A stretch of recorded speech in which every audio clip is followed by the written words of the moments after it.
All right, all right. Welcome everyone. Mic check. Mic check. Do I sound well? Can Everything anyone hear working Santi? properly? Can you guys hear Can Santi anyone hear talking? me?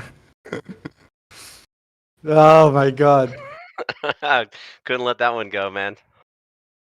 Classic. dude. It's it's the classic. All the time. It's like the sip of water. Oh man. But yeah, welcome everyone to Star Atlas Town Hall. Town Hall State of Star Atlas.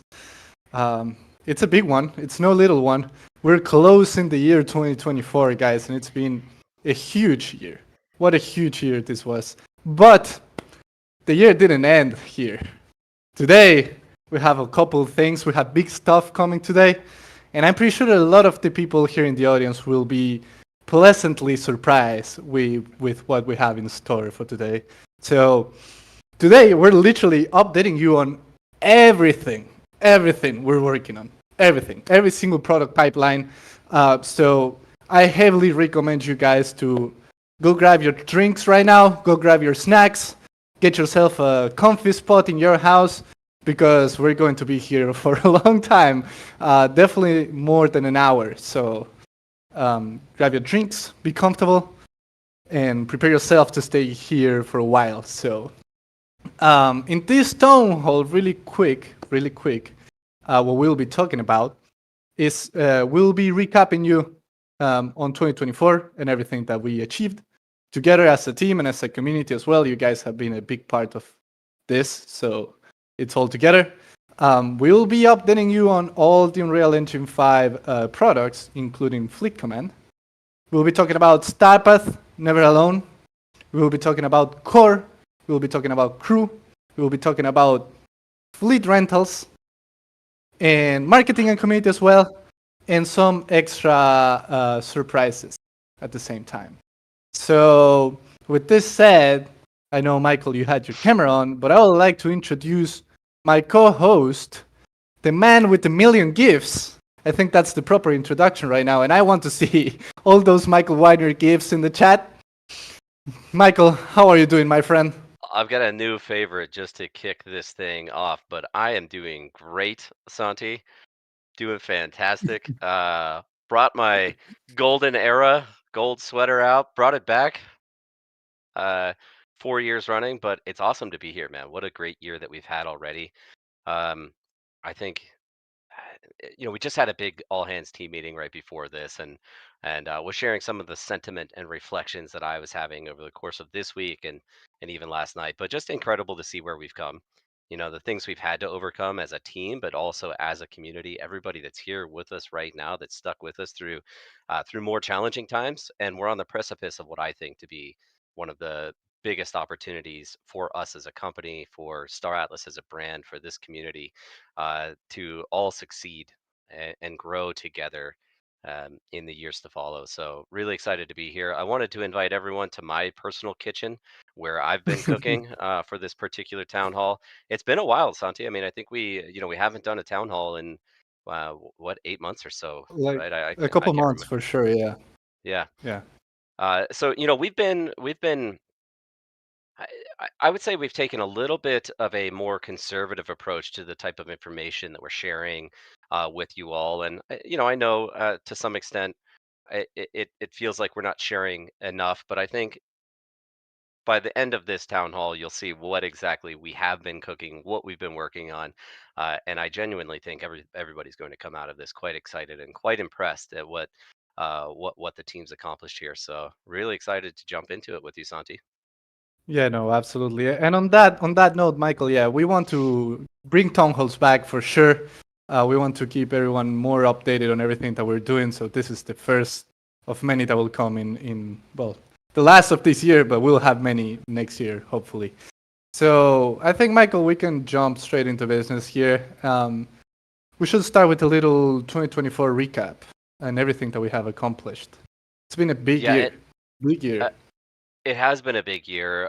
Some of you will have heard this before. We covered it at the Impact Summit that we hosted during Breakpoint over in Singapore. But I think it's worth covering again, not only so people hear it again, but for those who haven't, um, just a reflection of all that has been released. And when you go through and kind of count all of these substantial feature releases. We've had a product release or feature release come out almost every single month over the last year. And by no means is this a fully comprehensive list, by the way. This is all I'm covering here are specifically the product or feature releases that came out. That says nothing about all of the additional work that goes on across teams. Community side, event side, marketing teams, business development, economics, and then of course the developers and game engineers. But just jumping into it, from December of last year, we had a big release of our Unreal Engine product. That was R 2.19. Um, I left everybody highly anticipating R 2.2, but 2.19 saw some improvements to hover racing, to dogfighting, racing and racing bots came out, the ship hanger, the crew studio, the third-person shooter, which I think was quite a hit, and it's actually something that we've leaned into quite heavily, the arena shooter gameplay mode over the course of this year. Um, I can tell you that I've been on the road probably a third of the year I've been on the road to various trips, just about everywhere. Southeast Asia several times, Singapore, Thailand, Philippines, Istanbul, uh, uh, Dubai. I'm trying to actually remember them all. A couple of different destinations across the United States, but we've been showcasing the product at any one of those activations. And some of you probably saw the videos from the Philippines and the chants of Star Atlas, Star That's Atlas. crazy. Man, Yeah. it was crazy. And people are super hyped for the arena shooter modes. We've got a lot more to show you today, but um, super enjoyable year. I see some leaks in the chat already. Don't know how that's happening. Moving along, DAC platform, in fairness, this was very much an MVP, but I think it was in February we rolled out, or maybe January, we rolled out the DAC platform. First step, first step towards creating a unified ecosystem and platform for guilds, not only to register themselves and be recognized, but allowing them to start to recruit new players, form ranks, use their DAC profiles, and start to market what it is that they want to do, how they want to engage in the game. And there's so many different ways that you can get involved in Star Atlas. That's from the gameplay side, and obviously a ton of depth in the types of gameplay mechanics you can engage in and what career paths you want to take. Maybe little shout out to AFA here, wanting to be the leading ship manufacturer in the game when we add ship crafting officially. But there's so many different ways you can engage on that side. But DAX also represent corporate interests and companies that are using Star Atlas IP and the Star Atlas brand to build their own business model around. And then you have third-party developers as well, like Sly, a staple in the community, with their Sly Assistant, which has been beneficial to so many people that are playing in Sage now. In March, we rolled out the Surge playtest, the triple faction, team-based shooter and extraction gameplay mode. This was in partnership with Metagravity, stress testing their technology and delivering over 1,000 concurrent users in a single instance. April, we rolled out an update to Sage that was star-based, and so we all saw Starbase upgrading the loyalty point system as well as on-chain progression. I I can't emphasize enough how valuable the early access and pre-leveling to your account is using the comprehensive asset base that you might possess today. More on that later. Now, in fairness, LP was not the most popular mechanic, We know that, yeah. but it's one I love. I push for heavily. I'll take personal responsibility for driving the LP release to come out. I still think it's a great system, but we have some nice enhancements that we just rolled out this month. More on that later. The DAO. The DAO was kind of a surprise release to me. It wasn't necessarily something that we had in our pipeline, but we had some people on the team that were able to independently drive the development on that. And we got the DAO out in, I want to say June or July. I actually don't have the date here. But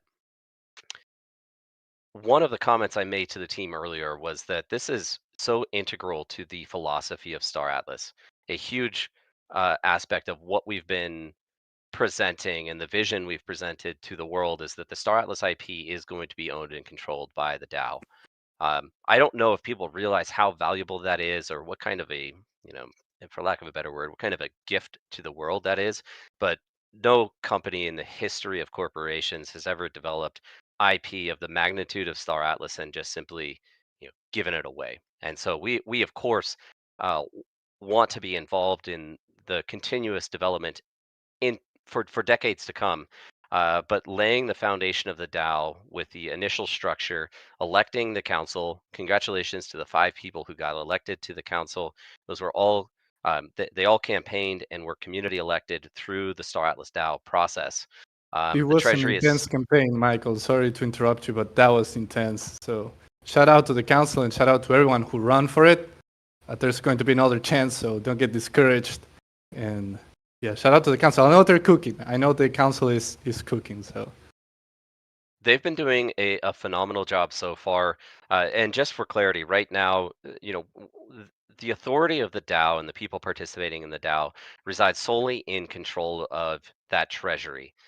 This is another one of the mechanics that we brought that I think is a major innovation, which is the financial separation or segregation, if you will, creating dedicated revenue streams that come from gameplay mechanics and fee captures like crafting fees in the form of Atlas that go directly to the DAO, so that the DAO has a sense of perpetuity and a potential for self-funding.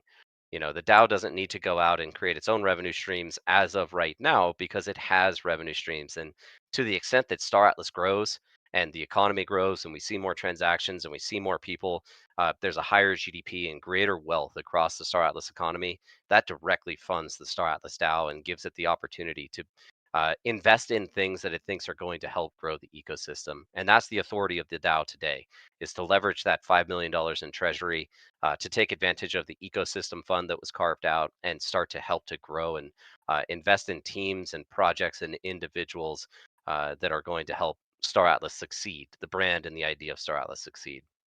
yeah, for people out there, don't be shy. Get your pips ready. Get involved. If you don't know how to get involved, go to the DAO channel. People will assist you. It's a huge opportunity, and you get to be a pioneer in the Star Atlas ecosystem. So get involved. Don't be shy. There's money up for grabs, literally, for expanding this ecosystem. So Yeah, I'm not going to name names here, but I there was an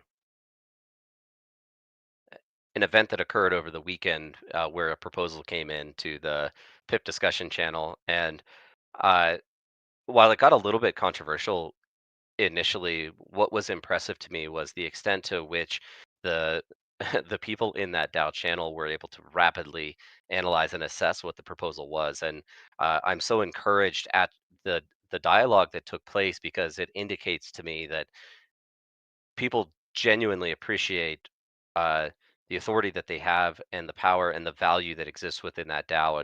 And while there is money up for grabs, understand that it's not going to be free money just passed out. You're going to have to contribute. You're going to have to deliver value, and there will be accountability for every dollar that's spent from that DAO. So really cool to see. One of the other things that came from the DAO was a sponsorship of the Nabathon, which was the very first ever Star Atlas hackathon. Maybe a congratulations is in order here to Adam and the SAI team for winning overall. There were several category winners, but Adam was the overall winner of that Nabathon. We rolled heard out they have Star an Atlas. update coming. They may be launching soon. Shout out to Yeah, Adam. yep. There is some testing going on. And so for anyone that isn't aware, Atom is another form of route manager or automation service that allows you to pre-plan routes and activity within Sage. I, I'm going to go out on a limb here and say I fully encourage certain forms of automation, particularly to the extent that it is widely available to everybody in the community. We want everybody to have an equitable experience and no disadvantage across Star Atlas and the economy. I think it's perfectly reasonable to have certain actions automated in an RTS style or 4X style of game. And so I think these are net positives, and it's really cool to see the external innovation. It's the whole reason why we're building on-chain game logic and composable game systems so that we can encourage and fund these types of external developments that ultimately contribute to the player experience across Star Atlas. So we also launched Star Atlas Crew over the course of the year. These become foundational units, your base unit to participate in the Star Atlas ecosystem. It's your PFP if you're into that kind of thing, your profile picture on socials. These are pretty big in the Web3 space. Their crafting crew, people are buying enormous amounts of crew to improve their efficiency in crafting across Sage today. They're going to be your avatar in Unreal Engine, and then future potential for mobile integration as well. And so, for us, this was largely about building that fundamental unit in Star Atlas so that anybody, any gamer of any size and any wallet can come in and start to engage in Star Atlas. And there's some really cool ways that an individual crew can uh, be the beginning of your zero to hero story, should that be the case for you, right? So if you can't buy a ship, that's okay. Buy one crew and you're part of Star Atlas and you're playing. Um, it's also generated over $4 million for us just since the launch. And I only mention that because it is important for us to continue to generate revenue as a company, as we're fully crowdfunded, non-venture capital backed organization. And so generating revenues is important for all of our future. And it's been a successful product launch in that sense. And then finally, just last week, we rolled out local markets and infrastructure contracts, adding diversity to the ways that players can engage in uh, uh, the Galia economy. Being able to, what I think is really cool is being able to create arbitrage opportunities. Chris actually shared with me yesterday that we're seeing massive arbitrage potential across markets, across star bases that are one warp distance away from each other, sometimes as much as 100%, where you can buy Wow. fuel or a resource and sell it for twice as much. All you have to do is transport those goods. And so, I think to me, one of the benefits here is, again, expanding opportunities for players of all sizes. LP was a less favorable individual mechanic because you had to compete against all of the biggest players in the game as well and compete in that LP pool. But now between golden tickets, the golden carnival, local markets, the faction infrastructure contracts with a more reliable earnings potential, we're adding that optionality throughout the game so players can decide how best to utilize their time and how best to maximize their earnings and how best to have the most fun while they're playing. And it's only going to continue to get more complex from here. And this is ultimately one step towards a sophisticated system that makes it more challenging or nearly impossible for players to specialize in all aspects of the game and forcing people into niche specialization of the things that they want to do. And that, in my opinion, is how we get to a fully sustainable Web3 economy going into the future where peer to peer driven activity, trade, and exchange is how people are materially generating their earnings and less reliant on things like the Atlas emission curve. So, a lot more to come, a lot more to talk about today, but let me pause there for a moment. I think we actually have, I'm getting a message here. We have some breaking news, Santi. I hear it as well, Michael. I think we have something special to share right now. We do. But we may need some help. Yeah, I think we need to get Dom up on stage for a special Christmas announcement. Dominic Vane. Dominic Bain.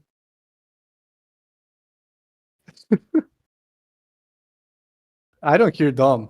I don't know if you guys do. Legitimately do not hear Dom. Dom, we're not I messing with do you not this hear time. Dom. We legitimately do This not is hear true. This is true. We don't hear you. Good old Discord. Good old Discord. Hello, hello. Yeah, We now, got you. now, now we There he is. got There you. he is. All right, there we go. That's the karma, Dom. That's the karma. Dom ruins everything. Yeah, yeah. All right, first and foremost, let me get this out of the way. First and foremost, since this is the end of the year for us at Automata, I just want to say we genuinely appreciate all the support throughout the year, everybody.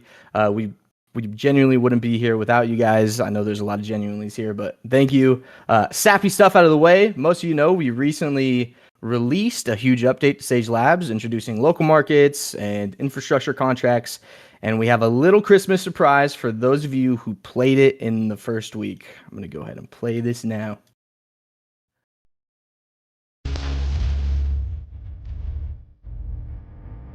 And so this Calico Shipit skin is now yours. It was just airdropped to your play.starless.com inventory if you played the update in the first week. You can claim it right now. Make sure you stick around for the town hall, everybody. Enjoy your holidays. We have a jam-packed agenda. You guys are really going to like this town hall, trust me. All right. Santa Claus Dom out. Have a good Let that play for another 30 seconds. The bass.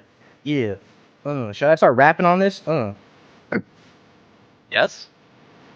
Good. It's Dominic. I'm the Dominic. That's all I got. Oh, that's good enough. Thanks. We'll take it. I'll do my best. All right, enjoy the skin, everybody. It's sick, amazing. Shout out to Gary. He did an incredible job on this, and that's it. That's all I got. Okay, everybody. So you guys can now claim that on play.stratus.com/inventory if you played Sage. Yeah. So that, I mean, I just got my the only Christmas present I need this year. This is huge. A big shout out to Gary on our team. He's our vehicle art director, pulling that skin together on short notice, I might add, but really awesome skin. And congrats to everyone who got one of those in their inventory. Yeah, big reward for being a Sage player. So congratulations, guys, and I hope you like it. It's a sick skin. It's really good, really Awesome. good. So yeah, I think with that we covered everything that happened in 2024, and we had to speed through that. Like we didn't really cover Golden Carnival in detail, nor the new Galaxy map that was released as a work in progress for Sage. But I think it's a good moment now to start looking into the future. So what is coming for Star Atlas next? What do we have on the pipeline? And I think it's good to start with Unreal Engine 5. And for that, I want to welcome to the stage, if you guys can raise your hands or just get on stage here, Danny and Chip from our product team. Welcome, Danny. How are you doing, my friend? Yo, guys. Hey, okay. You can hear me? Cool. Yeah. Perfect. Nice to be back on stage. Thanks, guys. It's great to have you back on stage. Chip, how are you doing, brother? Oh, I'm good, man. I'm excited. Yeah. Nice. You can hear it in his voice, dude. Yeah, you can hear it. Yeah, I'll let you guys take it from here. I know you have a couple things to cover for us. So Yeah, man. I hope everyone's comfortable. Get nice and comfy for this section of the town hall.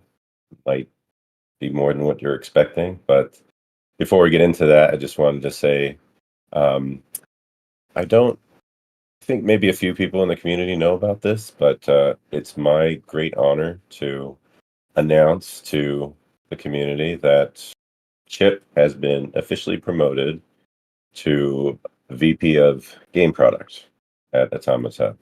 And what that means is, yeah, definitely. Round of applause. It's overdue, and I'm really happy to have Chip in that position. What that means is basically kind of passing the baton off to Chip for the Unreal Engine stuff. He's overseeing all the game production. I'll still be there as a game director and art director, but Chip will be taking over game production for everything involved in Unreal, including Fleet Command. I'll also be focusing on some of the Sage Lab stuff that he's going to be now kind of shifting to me. So yeah, very happy to have you here, man. And with that said, I'm going to hand it off to Chip, and he'll kind of get us caught up for today. Yep. So I just want to say thanks, Danny, for that. Humbled to be given this responsibility, and I'm locked in. I'm ready to take the baton and help us meet our deliverables for next year, but also excited to show what we've been cooking today on the Unreal Engine side. So why don't you go ahead and share or stream your screen, and let's get into it. Brace So yourselves. I'll say we wanted to do a show, don't tell, today. So we're going to be doing a live demo of what we've been cooking on the Unreal Engine side. Just give me a sec.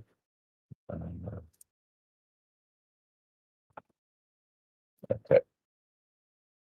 Share here. Never done this here. Okay. I hope everyone's ready and steady. There we go. Is that showing? Can you see that? Not yet. Share. Oh, do I not have sharing privileges? Okay. I just clicked share and then it stopped sharing. There's some Oof. sort of privileges I need to. Let me check. You should have all the privileges needed. Yeah, Classic live. We practiced You this. know, I promise. we practiced this. Okay, I just gave you another role. Can you drop and rejoin, Danny, just in case? Oh, there it is. Yeah. Oh no, there we go. Now it is. Now it Okay, is. great. Okay. All right, Okay. so Yeah, that works. before we get into this, I need to take a moment and just thank the team. A ridiculous amount of dedication went into being able to do this live demo today. Like blood, sweat, and tears, people up late, but it was all been worth it. I mean, I went back and looked at how many commits we did to our project since Breakpoint, and it was over 4,000. So that's how much we've been cooking in the background. So I just want to give a heartfelt thanks to them. Like hearts in chat, please. A lot of them are here listening in today. So thank you, thank you, thank you. And without further ado, let's get into this, Danny. Are you ready? Right on. Let's do it. All right.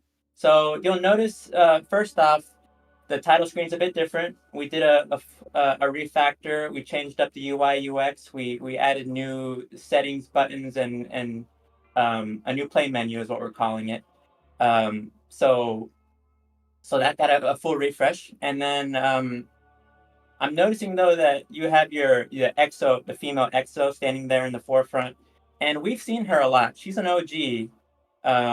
Yeah, as you can see, you can zoom in and inspect the crew card or their character there. But I think we need something new. So maybe we can go to your inventory and try something more exciting than the EXO. All right, so now in your inventory, we have a crew selection screen, and what's all that in your inventory there? Are those your crew cards? We are now supporting crew cards and this beautiful new 3D paper doll here at the right. Yeah, Now, so those are all wallet-owned crew cards that from our crew campaign, you can see them all visualized there, and then we have a 3D visual on the right. And let me explain a little bit of what you're looking at. So obviously you see the crew card art on the left, but on the right, it's not a one-for-one exact replica yet.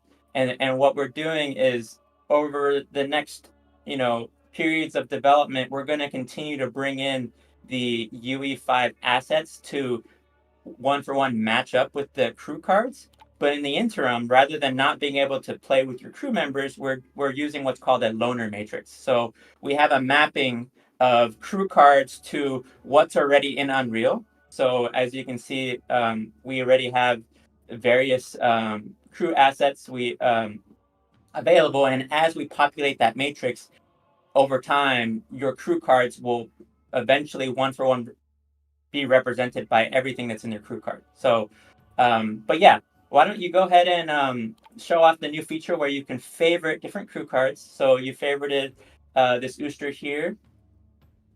You can favorite Mr. Moon right there. It's a great name, by the way. That shout out to Jose. We have a Punab there, and interestingly, just want to mention that the for the clay model species. So here we have punabs that are technically clay models. We gave them a bit of a colored skin there to represent their rarity. So I believe that one's rare, so it has the bluish tinted skin. But if you have, say, a legendary or an anomaly, we have special color skins for them as well. So once you're done selecting your favorited crew cards, why don't we back out to main menu and take a look at your crew? Chip, can I jump in just with one comment or question real quick here? Yes. And I think it's very important to point out that the crew that is represented on the loner matrix is representative of the rarity of the crew. Is that right? Correct. Yeah, Yeah. it all lines up. Man. Yeah, let me just. So, I mean, I can't wait to see in the wild images of people's Tufas and Fatolis. Those are all, every There we go. species is playable in this release. All Look at the right, look squad. at that. Look at the squad, looking good. So yeah, you can cycle between them. You maybe press inspect or character info on one of them. Yeah, there you go. You can see the on-chain details. Great. Okay, so with that, let's transition a bit.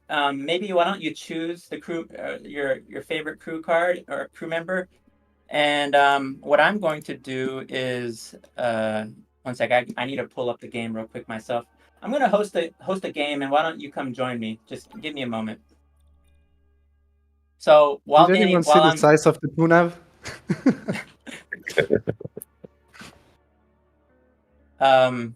So one moment here while I host a session. Let's see. Okay. Well, while I'm in the process of hosting, I want to show off this menu here. So when Danny pressed play now, we had the option to host, join, training, and fleet command. Danny's going to go to join session, and he should be able to see under all active games my session. There I am, hosting a game on Pisul, and yeah, go ahead and join.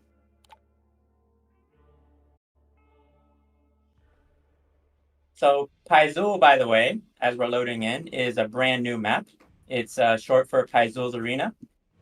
This is an actual in-lore location at the Oni CSS. It's currently in early blockout phase, but as you can see, it already looks great and sounds great. What's that we're hearing, by the way?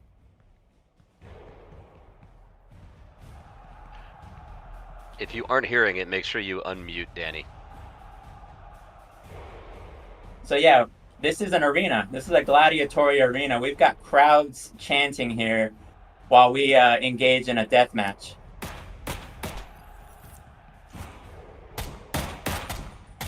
Danny, you are so tiny, I can't hit you right now. Oh my gosh. So, yeah, we are currently in a peer-to-peer death match. Yeah, I'm just trying to focus here. But we're in a peer-to-peer death match. Some things I want to point out. We got all brand new weapon sounds. We've got. So all that's custom. We swapped out the old placeholder assets. Maybe Danny, go find a pickup and so we can hear it. Just on top of these platforms, you can find some pickups. That one's not available yet. Oh, look, we got Brujo in here. We got some other community members joining us. Yeah, up here. There's a. Oh yeah, there's a leaderboard. Somebody get Brujo. This is live, by the way. We weren't expecting Brujo to join us, but here he is. Danny, one thing I wanted to show was the new slide mechanic. That one's pretty cool to show off. It's momentum based, so if you find like a little incline, you can see that you get some momentum when you're sliding. Yeah. And then we got these jump pads over here as well that are pretty fun. Chanting's getting louder. I think they're getting more excited as the match is coming to a close. We're 2 minutes out from the match ending. We got 4 people in here.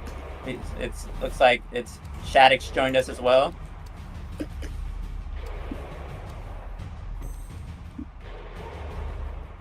Yeah, this is amazing. Peer-to-peer hosted match. I'm currently host, and then Danny Brujo and Shaddix joined as clients.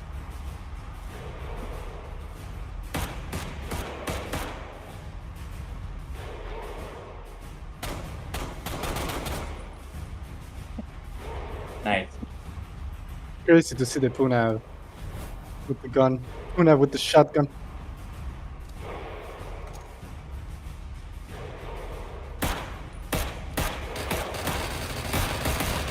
Oh my gosh. Shaddix with the Gatling.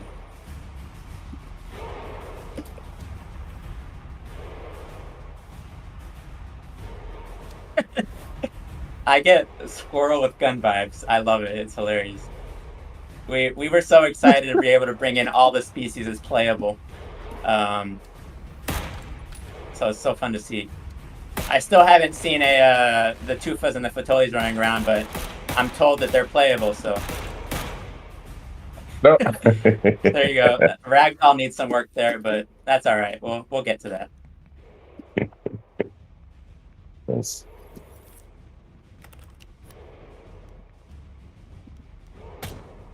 All right, we got 18 seconds left in the match. Gonna close. After the match ends, I'm going to bring us back to the main menu, and we got so much more to cover here.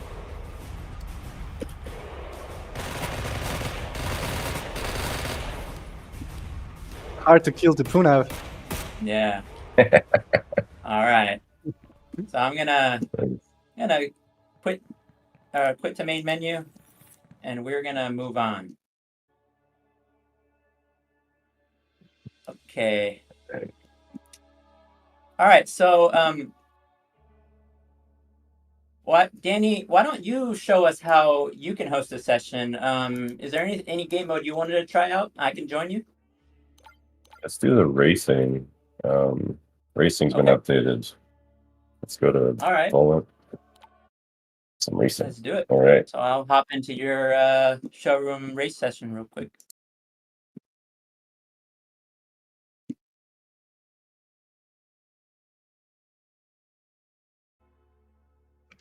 By the way, Santi said nobody is going to be able to beat him in racing. He specifically called that out, so I consider that I an did. open challenge to the community. I did. If I have to agree, Karush, nobody stands a chance in ground racing. Literally. I love your character you chose there, Danny. Look at that. Big tentacles. Yeah, really awesome.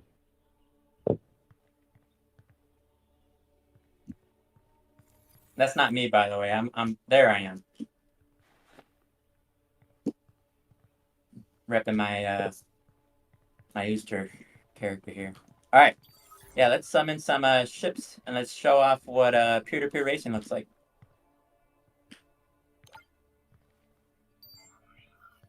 Okay, you're going with the solos. All right, nice. Gonna wait for you to move off the pad. Let me summon my trusty air bike, Chris's favorite, Jimmy's air bike here. All right. So the way this works, host now can initiate a multiplayer race with anyone who's in this racing volume. So you can see it says 2 out of 6. If Danny holds you to start, we'll get locked into a race. All right, there we go.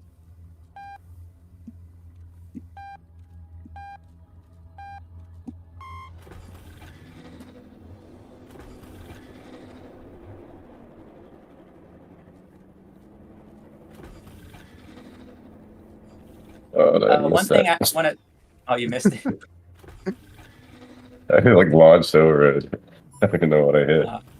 Okay. Well, so while we're racing, it's going to be hard to talk and focus because...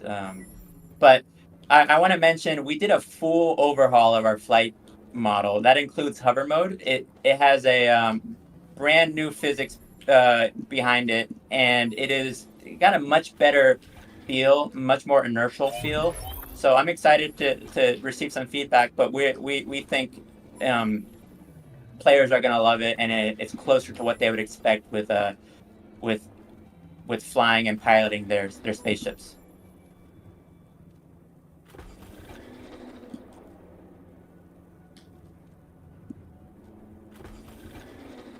I see you're smooth with it, Chipto. You've been practicing. Yeah, man. I've been practicing.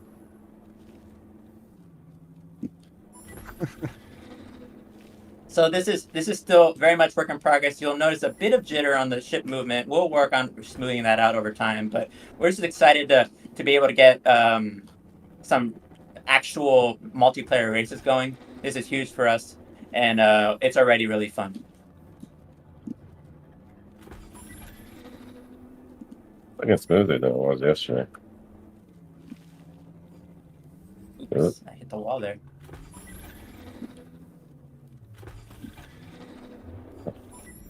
So we have three racetracks available, by the way. So this is obviously everyone's aware of the launch station, but we have track A and track B that are also multiplayer enabled. So, and then if you play in single player, your times will go on the leaderboards. So those of you that are competitive, I know Star Fox really likes topping the leaderboards. I'm excited to see the times. But all those leaderboards are working and refreshed.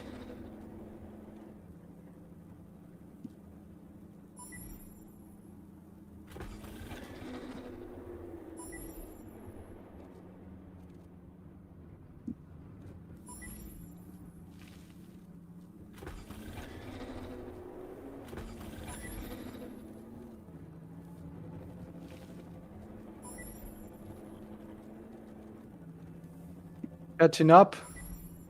Let's Yeah, go. he's on my tail.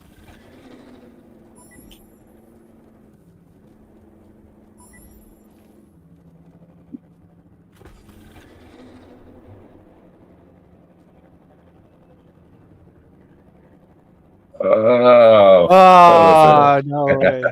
nice. All right. Very Well, that nice. was a good race, Danny. Yeah, man. Yeah, it was close. All right. Still more to cover. That's not all, guys. We're not even halfway done. So let's go back to the main menu. Oh, nice. Yeah. Yeah, let's go. Let's go. Shield, That's what's shields are crazy. working. We're not even halfway through what we're showing. That's right. Yeah. Great. Yep. Okay, so recall earlier I mentioned Pisul Arena is an in-lore location in Oni CSS. Dan, any chance we can go take a look at that? Yeah, let's check it out. Do we want to host? No, just do a single player No? training. Okay. All right.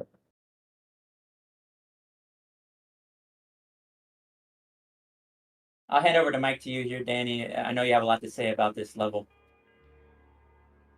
Yeah, I mean, we've kind of been showing off a little bit of this here and there during this past year. It's we've already had the early white box of this map in the current live build. So this is kind of the next phase where we take this Oni Sogmian district to the next level of this more gray box block out. Not only is it like more detailed, but we actually went into all these different plot points. If you recall the sales of the plots and halves from I don't know, last year or 23, I don't remember now. But yeah, those are all taking all those numbers and painstakingly plot them out over this entire Sogmian city that's on board the Oni CSS mothership. And so just kind of walk you through that a little bit here. This main hab that I'm currently walking up is a tier 5 hab. It's just gigantic mega mansion estate. Pretty cool. So I'm not even going to go all the way to the top, but as you can see, it's already this massive. This is a single hab unit. And it's, yeah, every district will have its own T5 hab like this. And like I said, all these plots are actually laid out now. So we're going to be moving on to other districts. You see the Marie's district in the distance there, Patoli and Punab. And we'll go through and actually do all the plots for those as well. So when players get their hands on this, you're going to want to basically get lost in it and see what kind of plots that are interesting to you. And a lot of them have interiors as well. So you can take in the location, the view from those locations. So now it's not just a plot unit that you actually can find a very specific plot parcel that you really want to make your home, essentially. And it's massive. We won't have time to go through everything in this demo, but just kind of like a quick overview of the different sections of it. But yeah, there's that T5 giant hab at the top there. There's a whole row of T4 habs and T3 habs and mixed with T1s. You can kind of see.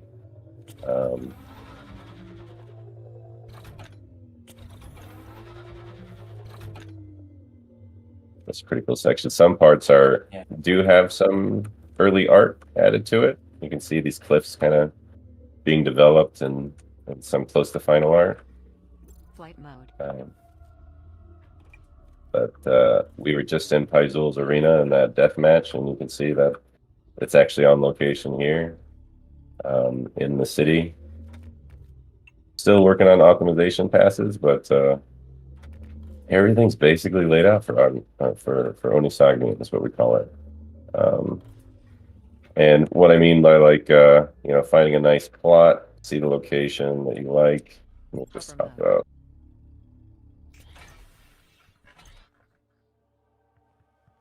This plot, particularly this T3, is pretty cool. Let me just hop up there.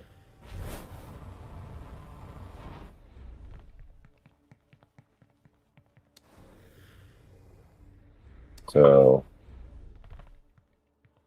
really nice central location. Got a view of all the different districts. Very close to view of Punab district, central business district. Even the foot traffic going into the Pisul Arena. Some nice water features and a really nice central location, and it's a massive hab on its own. So, something like that could go for a pretty penny, I think. But we'll let you guys decide what you guys like, and yeah, that's pretty cool. I can only awesome work, imagine once team. it's huge shout out to the environment team on this massive feat, and just imagine what this will look like with more time and getting the other districts in and getting things out of blockout phase. It's just going to be mind blowing. Yeah, man, beautiful stuff. Very happy. So and over time, this is the first one. This is Oni CSS. We spent a lot of time on Mud CSS with Poland Station. I did some blockouts there, as well as like some really final art. But now we're on Oni to resolve that, and then Booster gets their love for season 0 with the planet, the whole planet for Booster. So we're stepping through everything, and this is some amazing progress. So I'm super happy with that. Cool. Want to move on to the next? Yeah, let's do it. Let's move on to the next one. So some of you might have noticed in the play menu screen, so if you change mode there, Danny, and there's a big tile for Galia. We've teased this at Breakpoint. I'm excited to show what that looks like now after some time. So let's hop into Galia. As you saw in the description there, it's our single player open world game mode. It's our exploration vertical slice. So here we are. We are in the hangar of a starbase here, and what we'll see is we are in a demo star system with and actually I'm not going to tell everything. We're going to show. So let's follow the demo path here, and summon our first ship from the terminal. You can see there's a quest to summon a ship at the top. Yeah, so choose whatever you like. Okay, that sounds good. That's our latest and greatest production ready medium ship, the F4. Many of you saw the breakpoint reveal, so here it is in all its glory, looking amazing. Oh, okay, all right. Looks like the hangar bay door is opening here.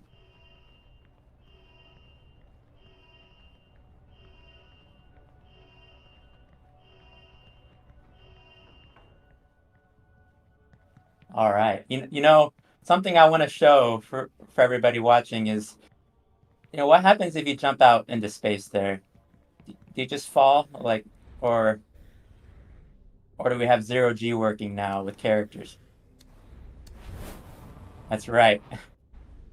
Zero G is now working. If you hop out in space, you will actually float around in space. But enough of that. I'll let we'll keep going to the more fun stuff. Let's hop in the F4 and let's go exploring, Danny.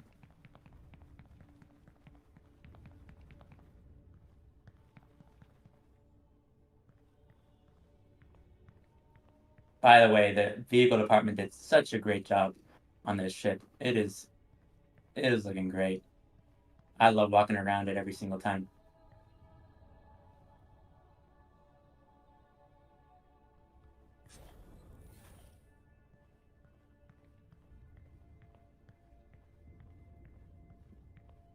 All right, as we make our way up to the bridge, you're passing the brigs there, and look at that view from the bridge here. Amazing.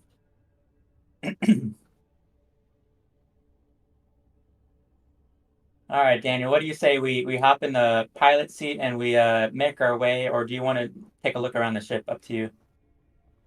No, it's all right. I think we kind of give just a quick once over here. Yeah, it's a pretty hefty, medium-sized ship. Yeah. So let's hop in the pilot seat and let's go to that nearby planet over there.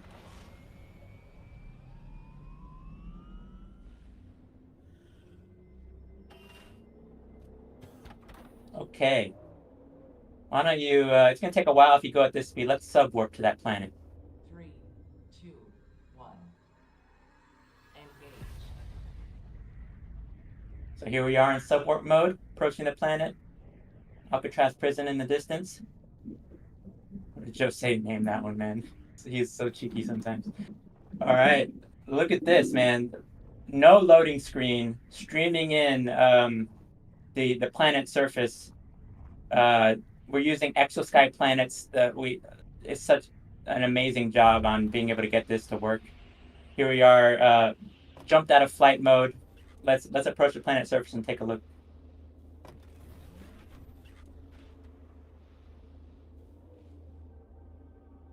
So this is Pisul. This is an ice planet. And as we get closer, the features will become more distinguished, and you'll kind of get a vibe here. We haven't done any full art passes on these planets. These are early. With more time, we will get them looking even better. But I mean, you guys can see the progress we made is phenomenal here.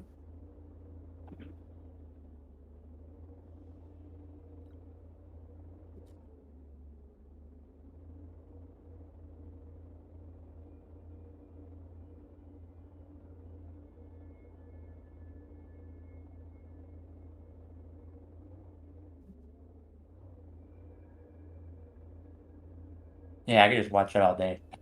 It's just like a flight sim already. Are you gonna go down deeper, or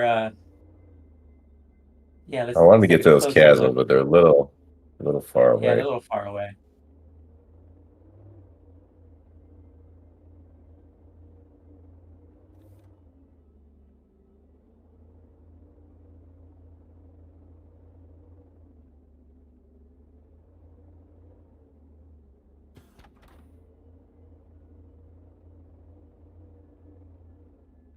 You got a better feel for what the surface of this ice planet looks like now. It looks pretty cool once the full textures stream in. Yeah, look at that. Amazing. Already cinematic.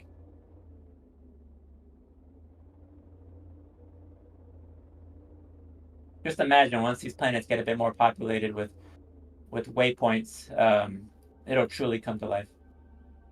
Yeah, look at those chasms. That's pretty cool.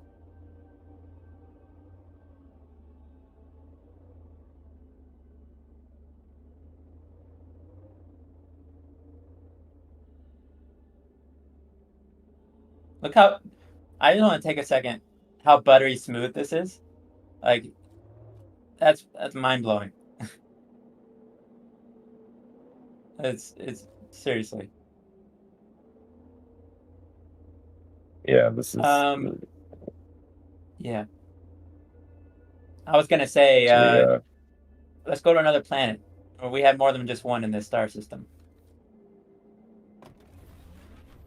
So the way this works is you can see Danny tried to engage subwarp there, but he got a message saying he needs to gain altitude because the subwarp drive doesn't work so close to the planet's surface. So let's gain some altitude and then let's try again once we're a bit farther up.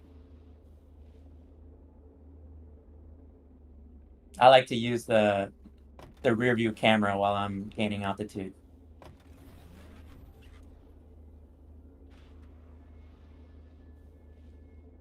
that cruise control. So, oh, nice. Yeah, you can see the little cruise control symbol There we go. above the speed.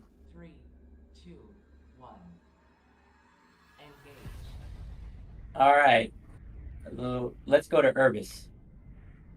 So you have it targeted there. You're 422 megameters away, but as you gain speed with the subwarp drive,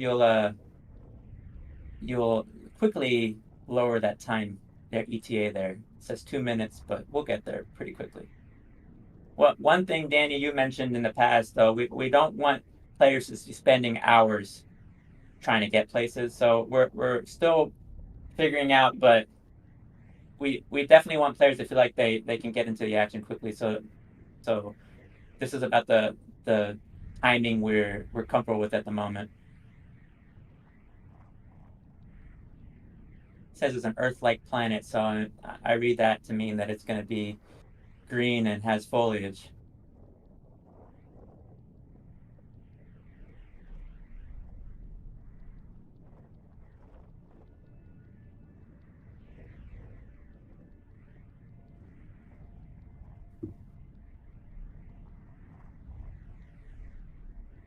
Imagine while we're waiting here,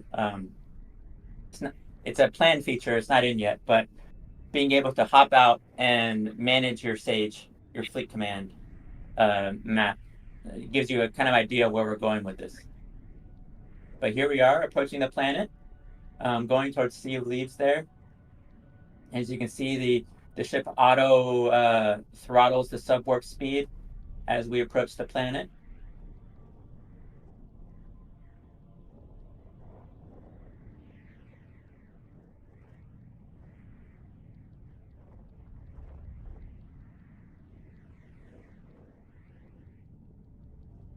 And we've got clouds on this planet here. That's a particularly tricky thing to get working. I know Brad and Colin spent a lot of time on getting clouds to look right. Really impressed with where we're at now with that already.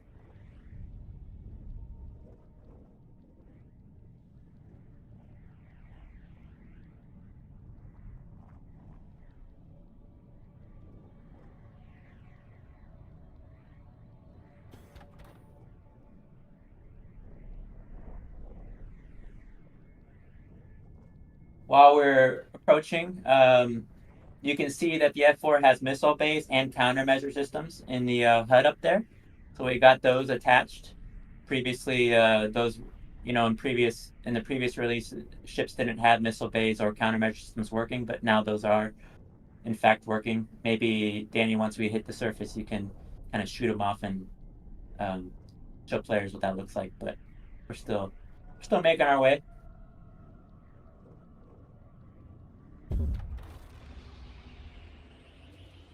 All right. You're quite high up there.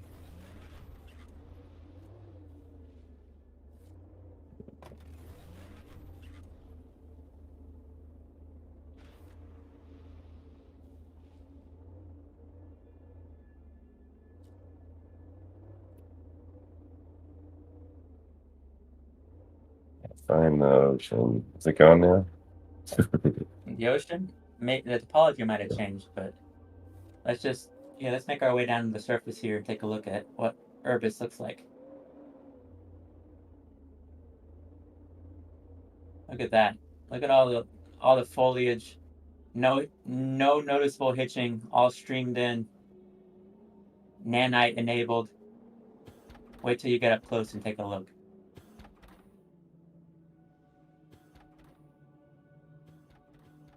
Look how many trees there are already. Like, oh, you shot your missile there. Nice. I lost a little bit of layer on the ground. What's that? We're still in experimental mode. I see some missing ground layer and ocean that was here in the previous build, but it's okay. It's experimental mode. It's live demo. Yeah, but it is nice to see we'll all the iron all this out. foliage. But Yeah. I mean, so much is working already. So, I think we have a small lighting issue here, but I was hoping we could get out and walk around on the surface. Let's try it. Last time I crashed the vehicle and died, so Yeah. No promises. Oh, yeah, that something wrong with the normal. Yeah, why don't you just press F to get out? There you go.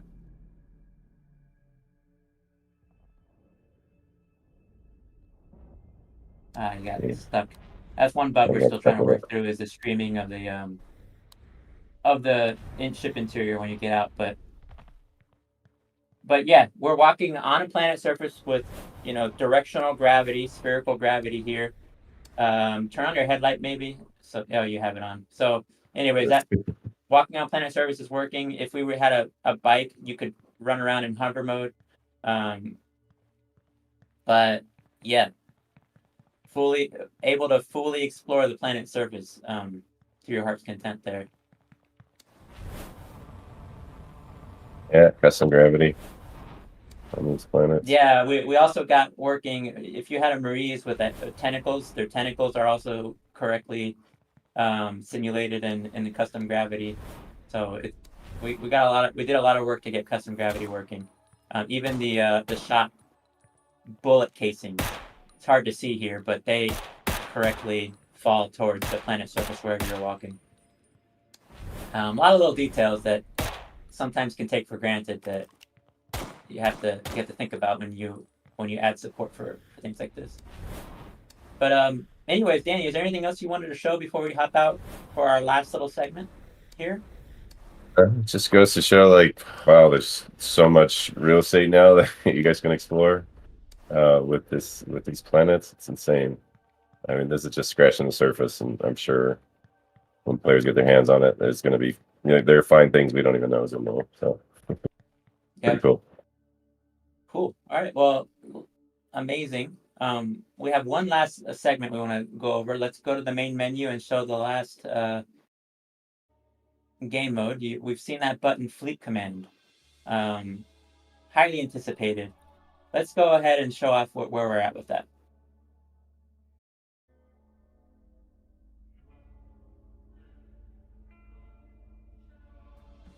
All right. So this is the Sage. What we call it Fleet Command in Unreal. This is the map, and here in a few seconds you will see all of the mainnet assets stream in, and we can see everyone's mainnet ships live represented on this map right now. Yeah, just take a second to appreciate that. We're talking thousands of ships all loaded here without any significant performance impacts. That was a feat in and of itself. That's all live on the blockchain. Insane. Yes. Dude, what's everyone doing scanning at the Cataclysm?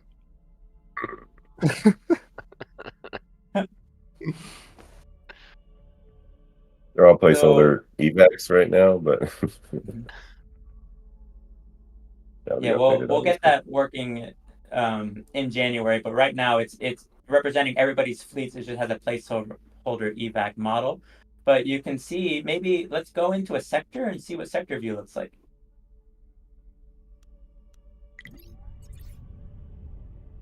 All right, well, I think those are actually representing the largest ship in the players' fleets in that sector. And you can see on the right hand side in the sector outliner, those are everyone's fleets. All right there. Anybody recognize their fleet names there at Mud 5?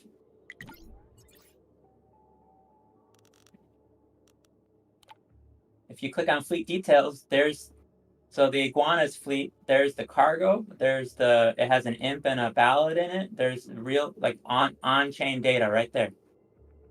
Pretty amazing.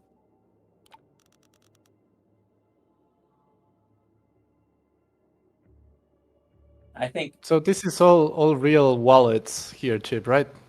yes, correct. I think we should give pick one and give them, I don't know, some crew packs. Live giveaway. All right, Dan, you have any of those fleets catch your eye there? The best name. The best name. That's Not Test Fleet 2. Sorry, Test Fleet 2. Nah. You're out. Creativity, sorry. liking this bit of RP going on. What do you think? Yeah. Yeah, Let's let's do do it. it. Oh wow, it's a pretty substantial fleet. Dang, what a fleet right there. Oh wow. All right, cool. Let's go with it.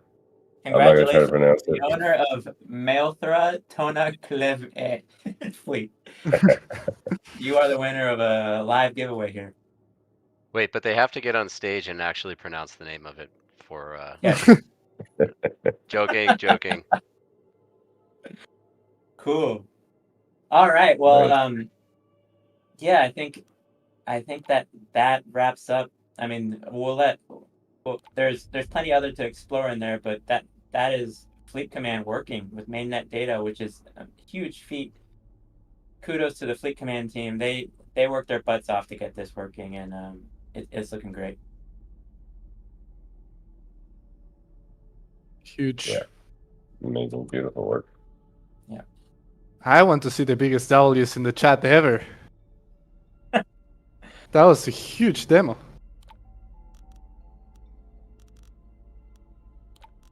Really impressive, guys. Went off without a hitch.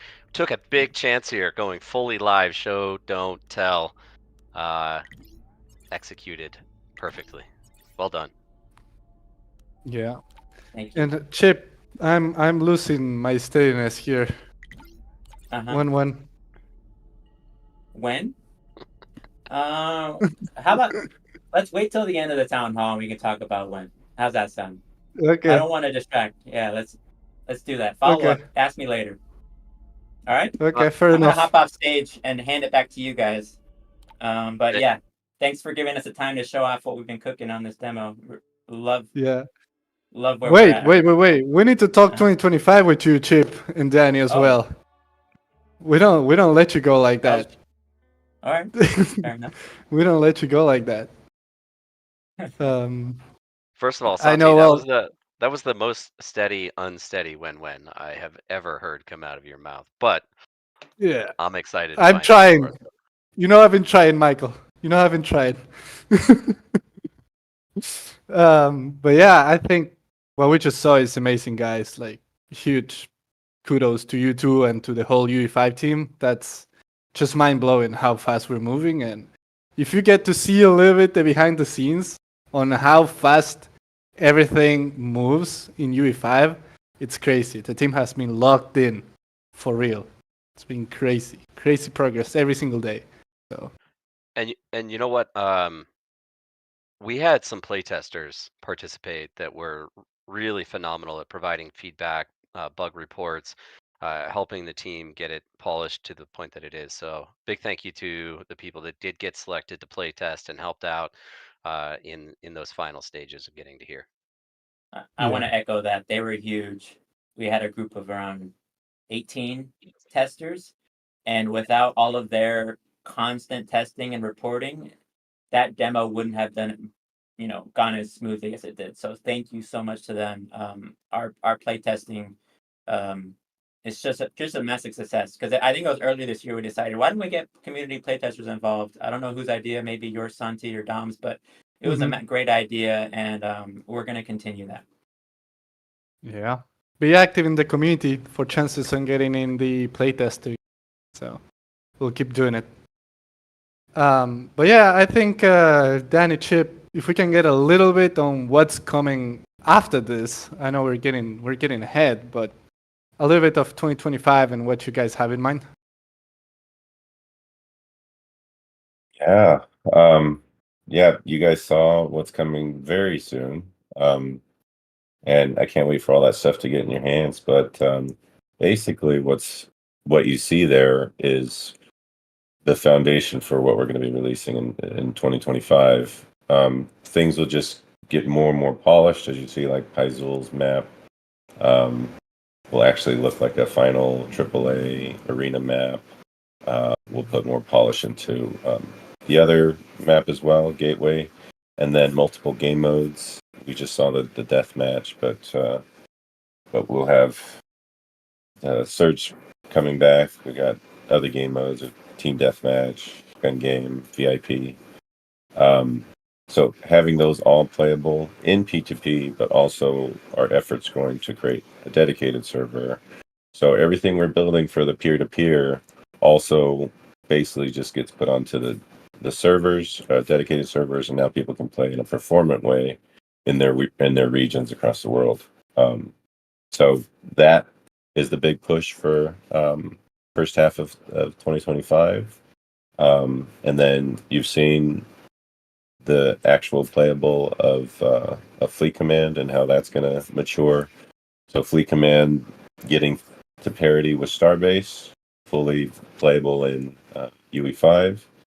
And then we'll always kind of be putting more effort towards that Galia demo too, where ultimately that becomes the default experience that we want people to get in and find parties, create those other game modes, or do the open world gaming, as we lead into season 0.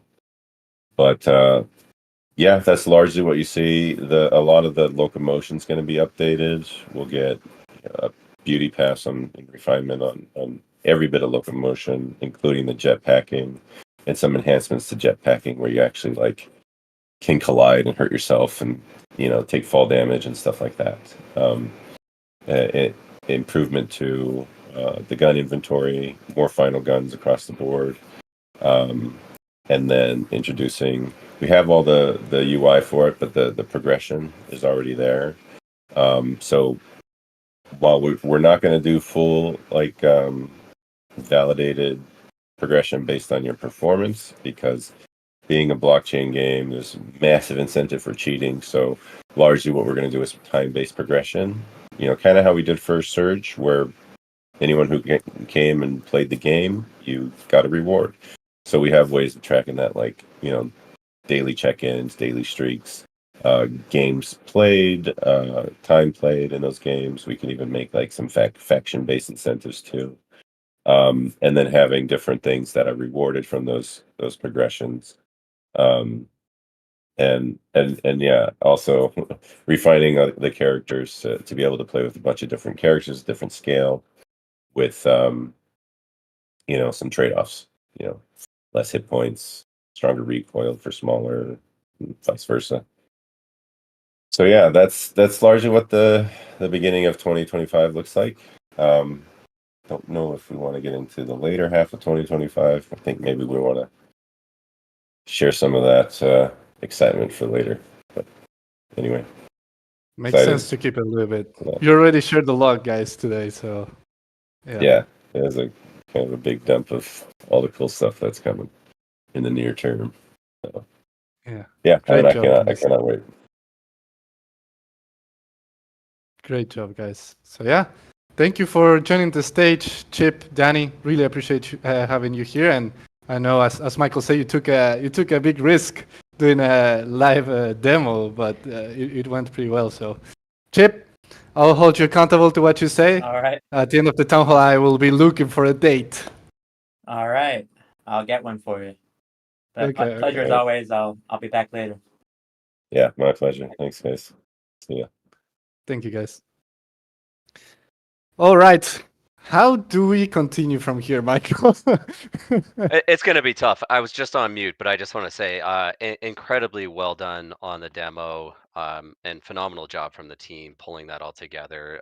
It's, I think this really starts to take us into the level of maturity of reaching that mainstream audience. We've talked about this a bunch. I won't spend a lot of time on it, but, in terms of the market opportunity for Star Atlas, it's very wide, it's very broad because we have so many different value propositions that we're presenting.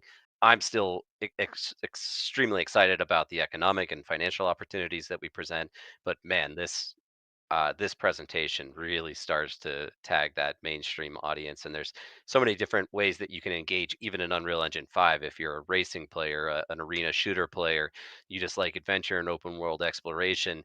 Um, how about that CSS, man? Like, absolutely massive scope, Crazy. capital city. I am just imagining tens of thousands of players running around there with a genuine commercial district in real world brand integration into Star Atlas. And while we want to do it tactfully, I can see the billboards now. Tesla up on a digital billboard somewhere. So SpaceX. awesome stuff, guys. Yeah. Yeah, man. Combine all that with the real life economy, and you have something really, really special. I am so pumped for 2025. It's crazy. But yeah, So we're about 1/3 of the way through the agenda one third here. of the way. We'll need to move a little bit fast because we're we're about 1/3 of the agenda that we have. But I know, Michael, the committee has been asking for updates on a couple of specific products and initiatives that we had for a while, such as Starpath, Core, Crew App, Never Alone. So I'd say we get on those really quick, get the latest details, and keep moving. I can start with Starpath if that sounds good. Let's Cool. roll. So guys, Starpath is our affiliate program basically, and right now it's open for everyone, but it's not working in the way that it was intended. So it ended up being more of a discount program than a actual referral. So we're looking to change that in 2025. And if you have been active in the community, you know that we had some sessions this year about it. So what we're going to do next year is likely going to gate the program to key contributors. So, for example, content creators and guilds. And they will have to meet a certain criteria to get referral code they can use. We will be announcing criteria and everything together next year with the new rollout of the program. So that's really quick, the update. We hear the creators, we hear everyone. It's not rewarding the people it should. It's not working in the proper way. So we are going to be taking steps into changing that. So that is the update on Starpath. We have to hit Maybe this just very quick, Michael, as well. So shameless promotion here. I don't know if it's a promotion, but we know the system's been abused, and to Santi's point, it's going to be changing. You got limited time to get in there and take advantage of the current functionality, should true. that be of interest to you. That's true. Very true. Core, Michael, Core. People asked about Core a lot. Yeah, I mean, Core, the graphic novel, near and dear to the heart. We've got 12 out of 18 of the episodes currently available. That's 2 of the acts. Act 3 is coming back in 2025. Tim McBurney it has been artist and writer on that alongside Matt Bendy. And Tim has focused a lot of his effort on some cinematic production that we've been doing in conjunction with Sentient Art. One of those cinematic trailers we actually revealed at Summit. We're holding that one back for a broader release. We also have the second part of what is a trilogy of cinematics coming out. We're going to be strategically releasing those over the course of next year. Nothing to show for today, but happy to say that Tim has been spending a lot of his effort on storyboarding for those cinematics, and given where we're at in the status of completion of those, Tim's going to be returning his efforts to working on core again, and so we'll see a return of Star Atlas Core Act 3 in 2025. Nice. Big news. I know a lot of people were looking forward to collecting them all and having the hard copy at the end. So, yeah. Yeah, Because- and maybe just a reminder for everyone, we did introduce an act-based campaign. So if you haven't collected 1 through 12 so far, there is still an option to collect all 6 of any one of the individual acts. As a reminder, there's 6 episodes per act, 18 total. And if you collect 6 of any one act, there's still a physical deliverable at the conclusion of this campaign. But of course, collecting all 18, that's the high-end collector's edition, hardbound, high-quality physical copy of the entire graphic novel. Those are all tradable on the market too, so you can always go out and pick up your NFT, which will be eligible to redeem again at the conclusion of the campaign. More details on that later as we get through the finality of Act 3. Nice. Continuing to move here, Michael, Crew Up, another one that the community has been asking for updates a lot. So, any updates on that one? Yeah, this one we just have to rip the Band-Aid off here. Just to be frank with the community, we've had to suspend all of our internal efforts on the mobile Move to Earn companion app for now. We ran into several complications in the tail end of this year. That includes some issues that we experienced with DNFT Crew and the integration into the mobile app. Now, there were potential solutions there that we could do with off-chain data and kind of reconciling progression against the CNFTs and the metadata.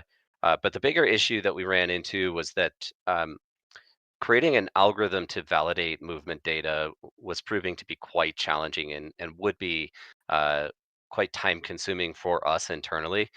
What I can say right now is that while our internal efforts have been suspended, we are in the early stages of a conversation with a very well-known third party, traditionally Web 2 application, but actually has moved into the Web 3 space that has movement-based incentives built into their app. They've been working on this movement validation algorithm for about a decade now. And so while there's nothing I can definitively say today, and we don't know how this is going to transpire, I'm excited about the prospects of working with this third party and having a direct integration into their existing app that could bring about significant exposure. I will say they have over 10 million accounts in their app, not daily active users, but accounts. So there's big potential here. I don't want to overpromise or overcommit on anything because we don't know how these conversations are going to go.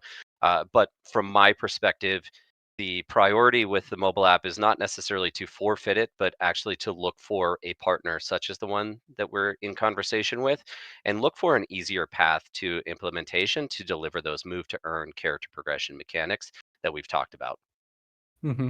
Makes sense. It makes sense. We have a lot to build already. So, yeah. That's right. Quick, moving on. Never Alone. I know a lot of people have been asking for Never Alone. When will Never Alone end? We have good news on this. All rewards are about to be minted. We have the art finalized from almost all the rewards. I think we just have one missing. And how this is going to go is after we mint all that, we're going to distribute the Mission 3 memories. And we will enable trading for all memories. And then you will be able to claim whatever you want from Never Alone. As you know, there were different tiers that you will need to burn certain memories to get the rewards. You will be able to do that via Sage metacrafting. So we're aiming for an early 2025 on that. I'm pretty confident on that one. Early 2025 for closing it.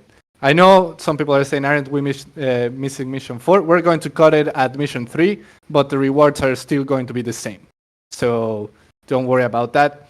We also won't be doing the guild competition that we were going to have at the end. So as you guys know, like because of scope and because of everything that happened, we had to kind of deprioritize Never Alone. But now we're getting back at it. Now we're finding more time to dedicate to it. So we will be closing it, and the rewards will be distributed, and everything's going to be all right. You will not be alone. Never alone.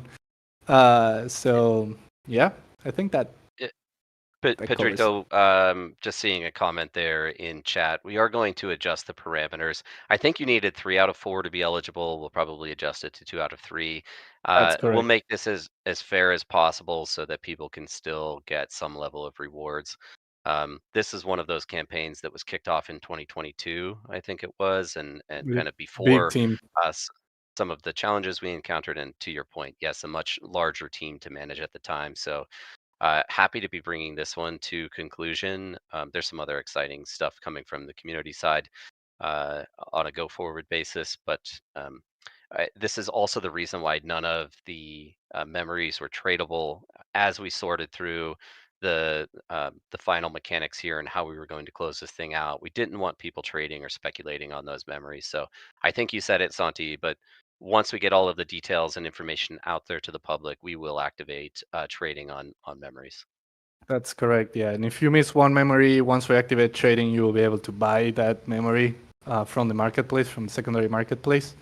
So you will be all right. So slight changes, but we're going to close it. Don't worry. I think that covers the updates on these 4 things. And one thing that we also wanted to touch on, and that I think the community is really interested on, is the marketing side of things. As you guys know, we recently hired Francesca as our head of marketing, and we have already been having external discussions. Like we had a brew about marketing, and Francesca tunes into every single brew anyways. But we think it would be great to cover here as well what are some of the marketing initiatives that we're going to have for the next year. So Fran, if you're in the audience and if you can raise your hand, there we go. Welcome to the stage. Hey, everybody. How are you doing? Good to have Doing you back great. on stage. Yeah, it's great seeing everyone and representing Tufa, of course, as always. Nice. Shout out to Galia Merchants there. So no, really, really excited to be here. And obviously, as we said, this makes my job easier, right? I mean, working closely with the community team and with all the incredible work with what the team has created. I mean, I've just been, obviously, as you could see in the chat, very giddy throughout and giggling through all the updates. So really, really excited.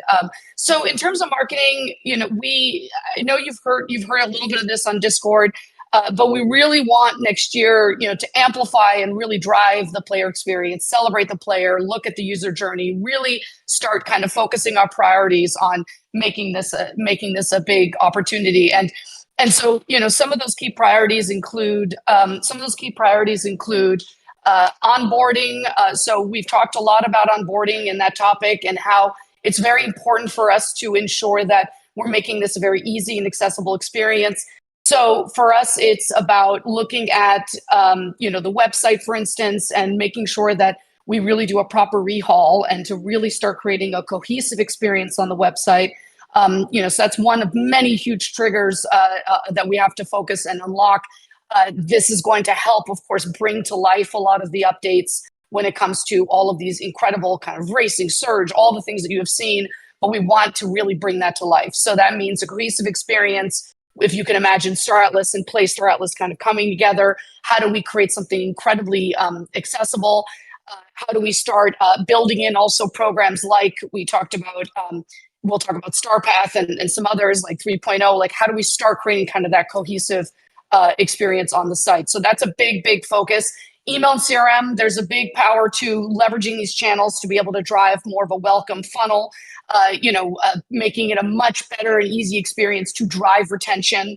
It really is about creating that type of just kind of getting out of the way, right? How to kind of bring to life all these incredible updates and how we can, really celebrate that through these channels and how we open it Another opportunity is, of course, I won't speak to this. This is more on Danny's camp and the team, but we want to be able to kind of ladder all these big updates in line with all the Fatui kind of related updates that will take place. My mini dragon over there, and then how that also relates to tutorial and let's play content. So how do we build kind of a machine on content around everything we're driving on these channels, websites, CRM, everything, so that we really, again, build this almost like an engine of sorts, to be able to sustain the momentum and to continue showing and not telling. That's our rallying cry.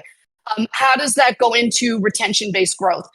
A big focus for us will be the creator program. We want to make this so much easier, right? How do we, in essence, create a global toolkit that is active, almost like live service style? So every time there's an update, we're continuing to refresh that. That not only makes it easier for us to deliver on the content, and that's not just cinematic type of content. I'm talking gameplay, heavy content, but also to give the power and the tools to our creators out there. So when it comes to streamers, creators, we really want to be able to celebrate and let you celebrate, right? And work together on that.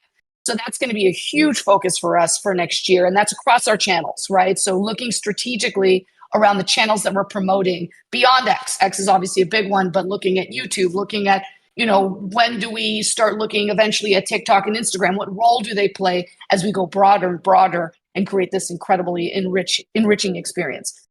So really retention-based growth.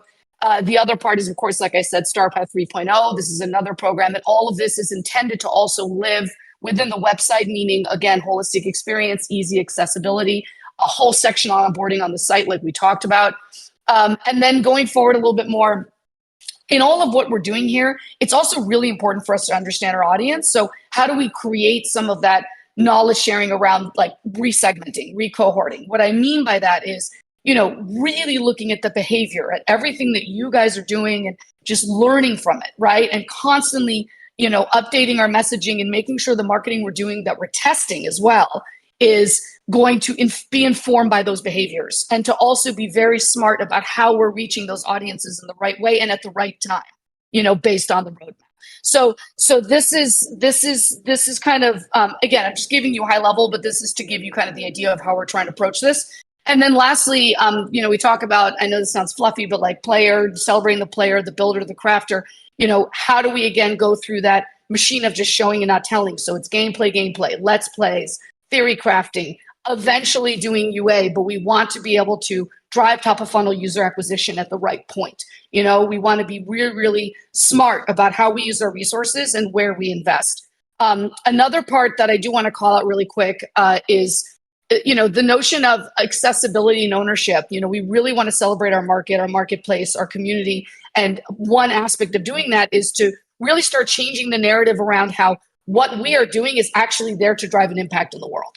And imagine, as we look to expand markets like SCA and LATAM, as we start talking, we'll talk about fleet rentals, all that, but as we start continuing to make things more accessible, then that makes it easier to do that, right? So how do we start actually driving impact programs in education centers? How do we connect that to hackathons? Like, how do we start really supporting, we're going to support Atlas Grace, for instance, big shout out to Archetype, how we could start building those programs in a bigger level. I think there's a way to be able to pioneer that in a big way.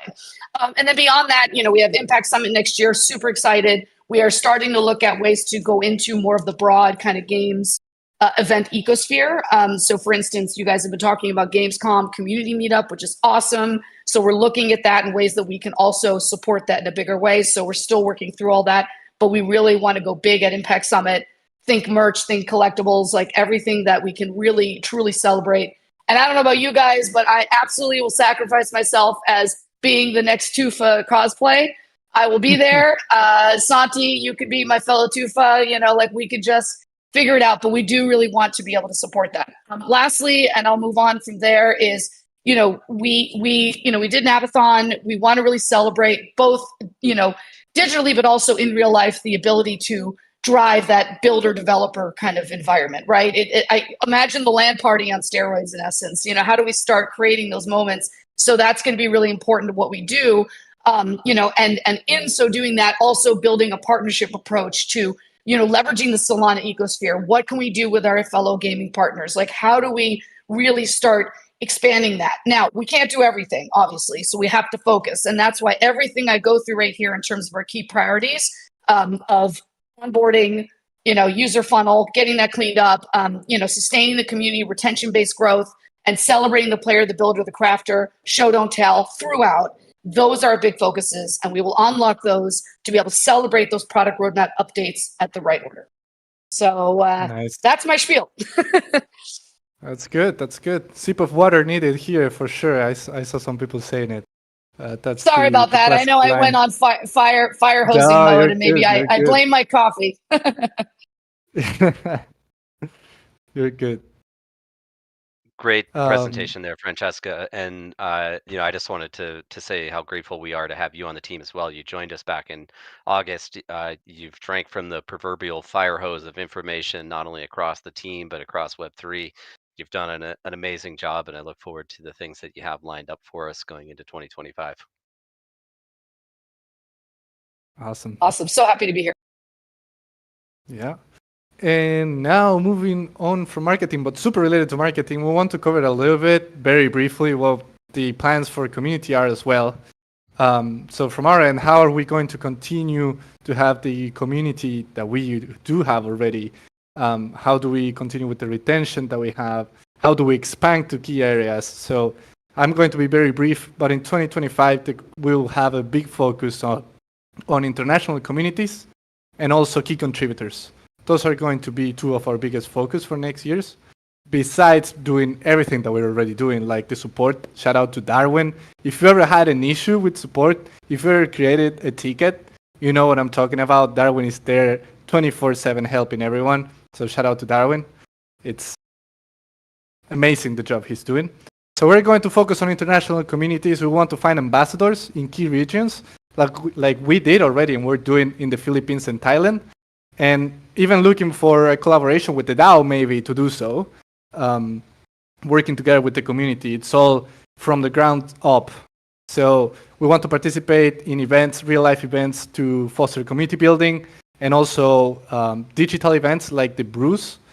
So if you didn't know, we already have Atlas Brews in English, Spanish, Tagalog, Italian, French, Portuguese, and German.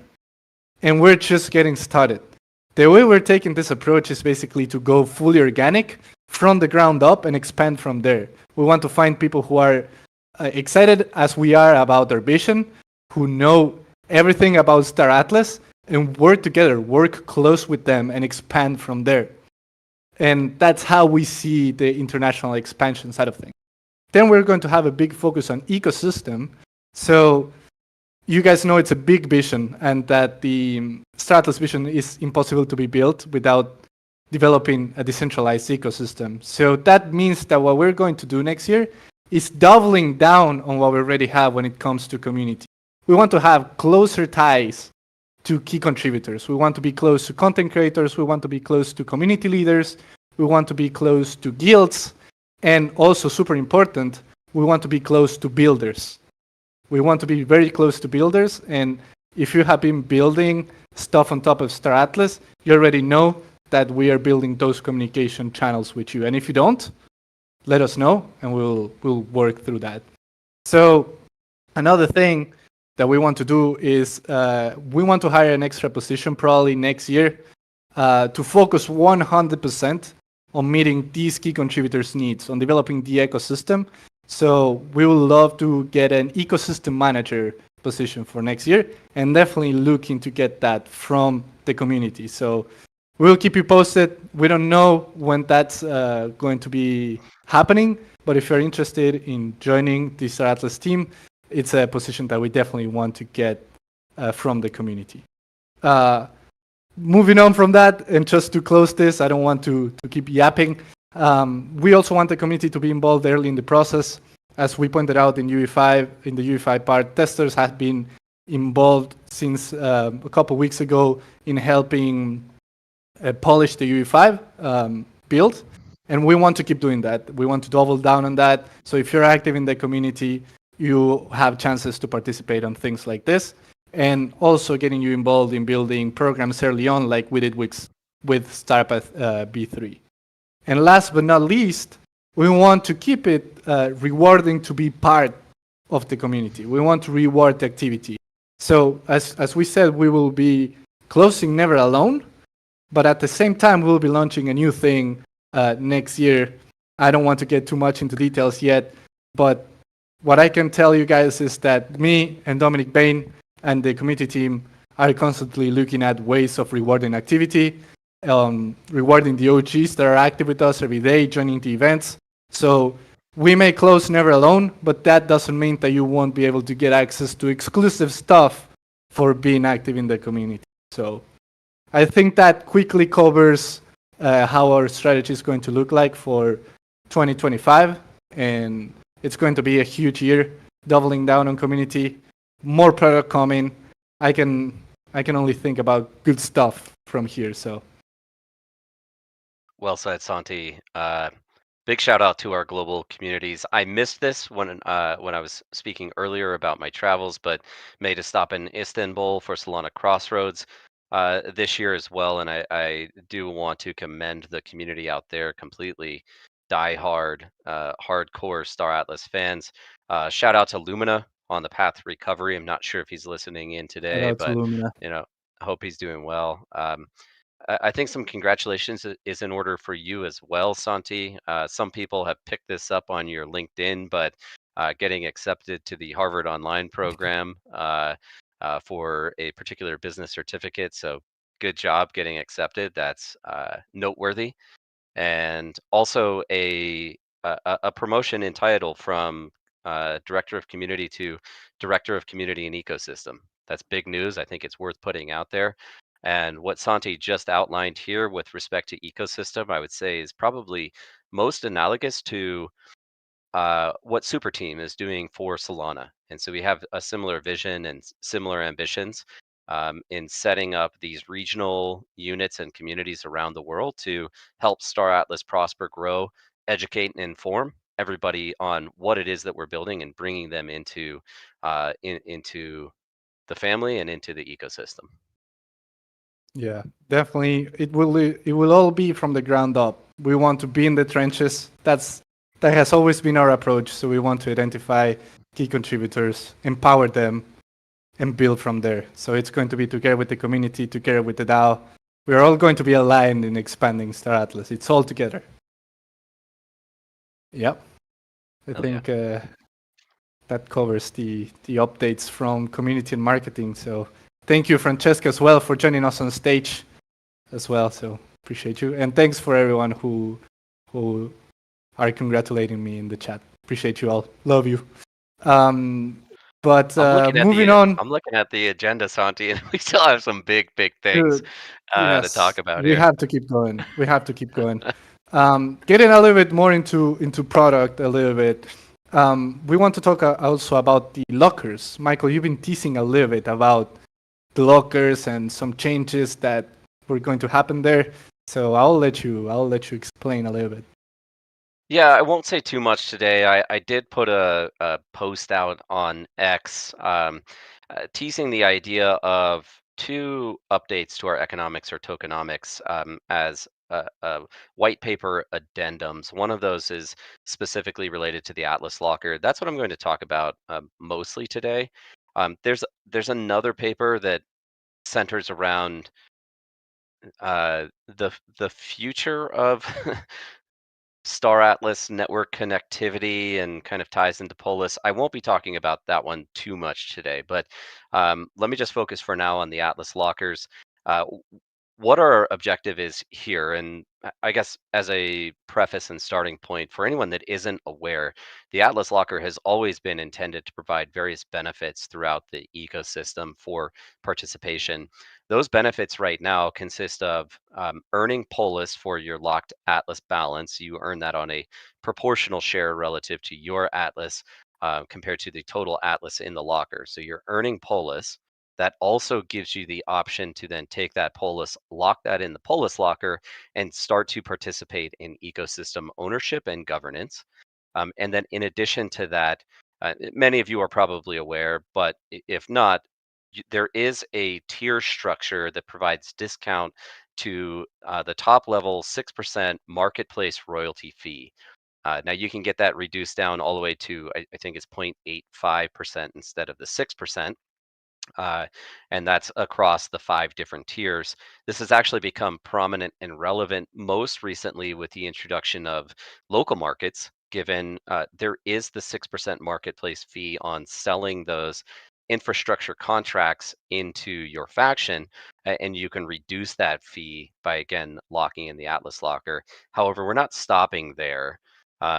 My goal with the Atlas locker is, and I've used this analogy a few times, but for anyone in the US and maybe globally, you're aware of this as well, but Amazon has an annual membership that you can buy into. Now, the Amazon membership has benefits that are so overwhelmingly positive for things like Prime TV and free shipping and delivery, access to Audible. The rewards are so good, it's foolish not to just pay for that Amazon membership. My goal with the Atlas Locker is to create the benefits, have benefits so overwhelmingly positive that every existing player and every single new player uh, will feel compelled to lock at least some balance of Atlas to receive those benefits. And so we'll share more of this. I'm not going to go into depth on what those various benefit proposals are, but things like this is a really creative one, and I've been working with Chris and Gareth on the econ team on these specifically, and they're actually drafting up that white paper. But one of these is really cool, and we'll kind of get into the next segment. But uh, the proposal is to leverage the total Atlas locker liquidity as a metric to determine a quantity of ships from the automata inventory that can be rented out. Now, all of the earnings from those ships don't go to automata, they would actually go to the Star Atlas DAO. And so to kind of explain that further, again, if there's say $10 million in the Atlas locker, there will be $10 million of ship inventory that we supply, and any of the earnings from that ship inventory when people rent fleets out will funnel revenue directly to the DAO. We're thinking about some other ideas like preferred NPC pricing based on your Atlas locker tier. So if you go to a merchant on the Central Space Station and you have some loot that you want to sell, you'll get preferred pricing or higher income based on your Atlas locker tier. Also proposals around discounts on things like crafting fees and other fees that are incurred when operating across Galia. And then also a proposal for things like reduction in respawn times and repair costs as combat becomes more relevant in the future. So these are just a few of the ideas. We're refining these. We are going to put this paper out. There's one final thing I want to cover here, and I think this is pretty fun.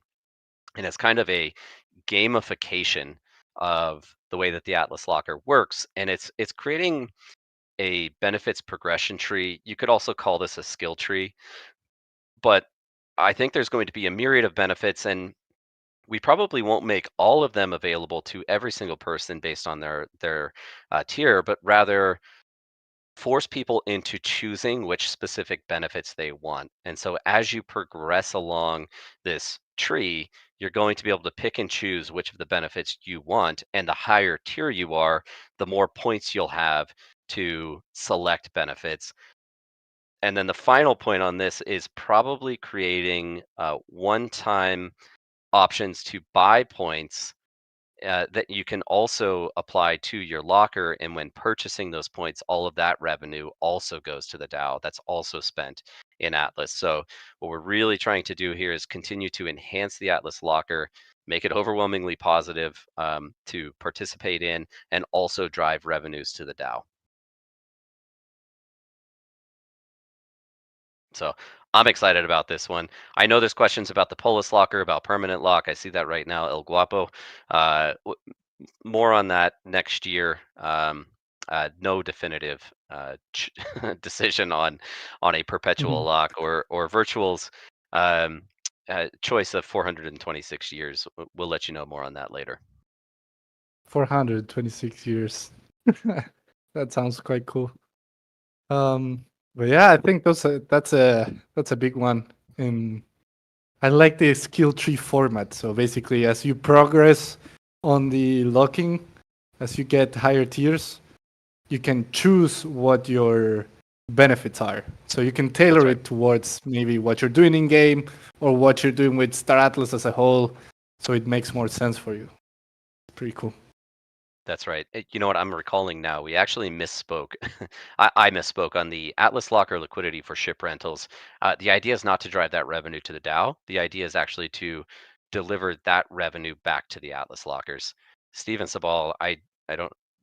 You said what are the benefits for the Atlas Lockers? There were a bunch there that I just outlined, and many more will be presented in the white paper.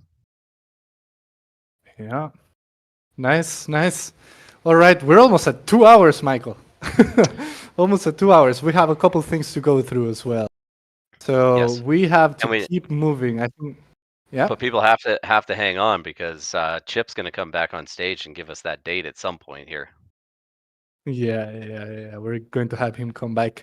But there's another one, Michael, that people are really curious about, which is fleet rentals.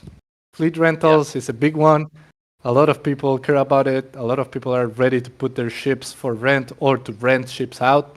So, what can we say about it? Yeah, well, a couple of things here. I think we've teased this as well, but we've been working on a collaboration between multiple parties for maybe half a year now, actually. And this includes Forged from GG Collective. Shout out to Virtual for making that connection to me, by the way, to Nate. I don't know if I doxed him there, but Forged, and also working with some guys from the Shadow Loyal team. That includes Groove and Anthony. RA is what they go by on Discord, and so collectively putting together a fleet rental system that will live on Portal. So that's play.staratlas.com. You'll have the option to go in and rent these ships out. Now, I'm really excited about this for a couple of reasons. First of all, it does provide optionality for players of all size and all monetary means to have a lower barrier of entry to get into the game and to start playing. Now, I want to be clear, this is not a scholarship system. There is a cost to rent ships, but it will be orders of magnitude lower, is my estimation. It's going to be a free market, so I don't know for sure, but orders of magnitude cheaper to rent a ship for use than it would be to have the full amount necessary to purchase the ship up front. Now you can see that being valuable to emerging market demographics, low income demographics. It's also great for existing players who just want to scale out their fleets and be able to produce more in Sage and future iterations of the economy in Unreal Engine, including Fleet Command. Um, on the flip side, I also see this as a big opportunity for um, uh, more of the investor mentality eh, market segments out there that are interested in crypto that are looking for more of a passive income stream and way to participate in Star Atlas. These are people that maybe will not purchase ships to play the game, but they'll purchase these assets because they see them as capital assets that produce revenue for them. I've often described this as being analogous to real estate, rental real estate. If you purchase a home and you rent that out to somebody, you have cash flows as a result of that. And so I think there's going to be interest and demand in the ship markets as a result of this fleet rental system that we're rolling out. Net, I think this is really positive for the entire ecosystem. There were some questions that you had for me, Santi, about the way that these things are going to work. And Yeah. given we are going on 2 hours now, I'll probably be very quick here, and we can always I answer think we more. have a little video as well. If Dominic Bain can come on stage and share it really quick. We have a little video on how things work, but I think we should get a little bit on functionality. Like how does it work exactly, Michael, while we play the video? Yeah, so let me repeat that comment that uh, this is not a scholarship system, which means you do not have free access to ships. There is a cost up front that will be required as a deposit. And just going to give you very simple numbers, but let's just say that the rental cost is $10 per week. Now, there's going to be a number of parameters that people can configure, and we're taking a current look at the dashboard. And so let's just, we are used as an example here, $10 a day. Let's say it's $10 per week. You will be responsible for putting the $10 deposit up, which is in the form of Atlas, by the way. The entire market is denominated in Atlas, not USDC. So you'll put your $10 up on deposit. There's probably a requirement to put a deposit down for any resources that are available on that fleet as well. Much like a rental car would work, you can't return a car with an empty tank of gas and not have to pay for that. And so if the fleet comes supplied with fuel and ammunition and any other resources for you to be able to operate, you will have to put a deposit down on those resources as well.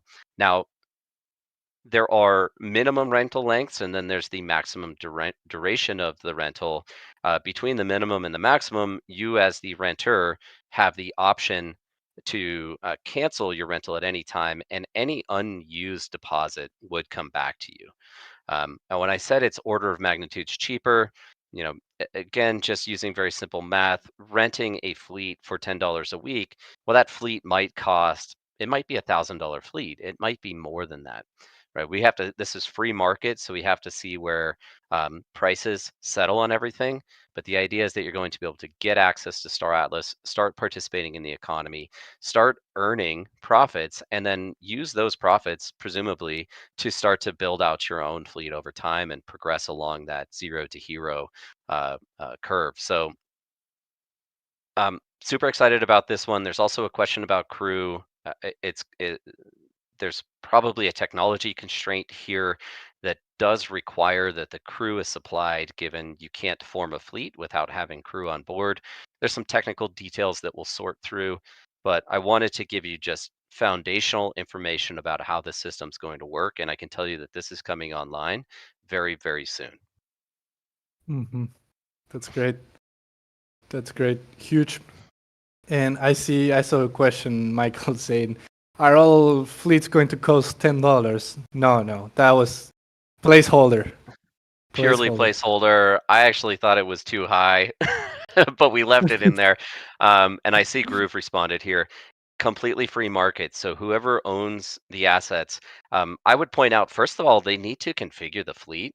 This needs to be a fleet that is formed and already in Sage. And this uses our player profile architecture and permission system, same system that's being leveraged by Atom and by the Sly tools right now. So the assets are safe for the owner. They can't be withdrawn from the game. They can't be extracted. They can't be sold.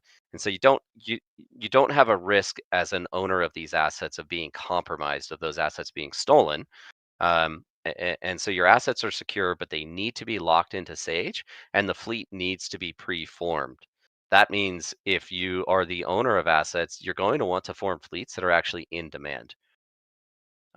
You'll have to think about what is the optimal fleet composition, and in the future, ship configuration, including crew member configuration for these fleets. So there is some effort necessary to make your rental viable. But I think all of that gets really interesting. And I think we're actually going to see a lot of fleet configuration discovery through this process. The fleets that get rented the most are probably the ones that are most optimally designed to be used in the game, which I think is pretty cool as well. Yeah. Cool. Coming soon, guys. Coming very soon. No date yet. I might add one more thing on this, and that is that we've also carved out revenue streams in our contract with these various parties that are involved. And 5% of all of the fee revenue, which I believe we're setting to 10% of the rental cost up front. So 5% of that 10% will go to the DAO as well. The rest of the revenue is split between Automata and the third parties engaged in development. Huge. The DAO is always part of the plans. Yeah. Santi, can you imagine when we have combat and territory control, people wanting to expand their fleets rapidly to take advantage of war times and going to be crazy. and how crazy the rental markets are going to go.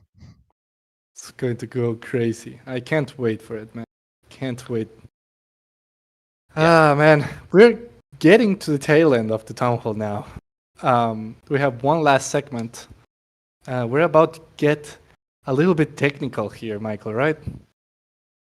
We are, and we're bringing the big guns on. We're bringing Brett up on stage. There were some questions outstanding about what are we going to do, or how are we going to manage issues with Solana that we've been encountering going forward. So, Brett, we invite you to the stage if you're there. There he is.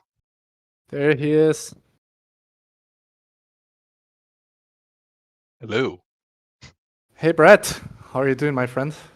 Doing good. How are you guys doing? Long town hall. Doing great. Yes. If you guys don't know Brett is our BP of engineering at Star Atlas. He's the guy to get technical with.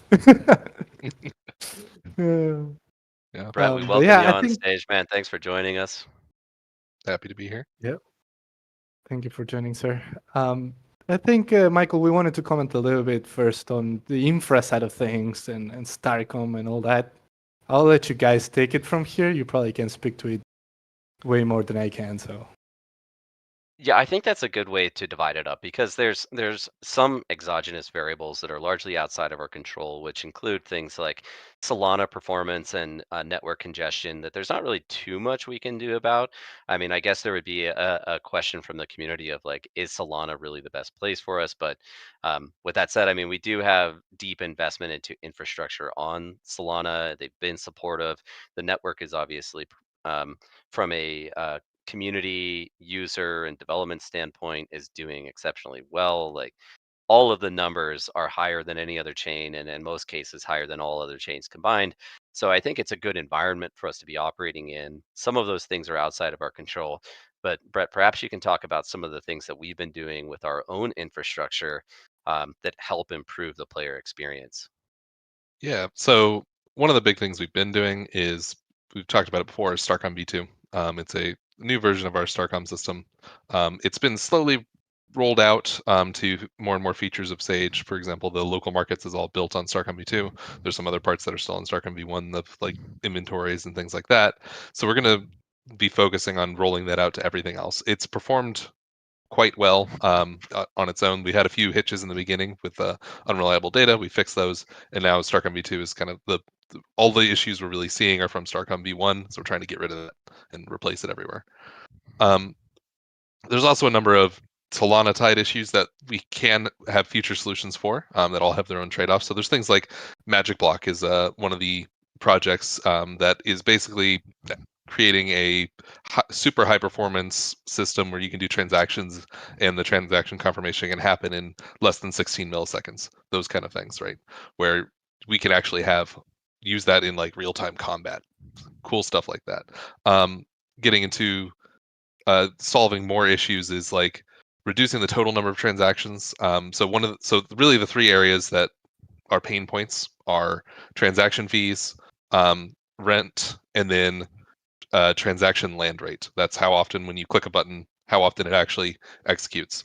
Solana recently has been having a lot of trouble with that. So reducing the total number of transactions reduces that the fees and the rent down a bit, less the rent, but mostly the fees. The land rate really comes from we're using very high compute transactions. Most transactions on Solana are not as high compute as we are. We're already kind of packing the transactions as much as we can to get the fees down, but also like it's much easier to put one through than it is to put 20 through. So we pack those down. So there's more ways we can optimize those transactions that we're working on, and there's a bunch of small ways that we can do that and upgrade over time. So.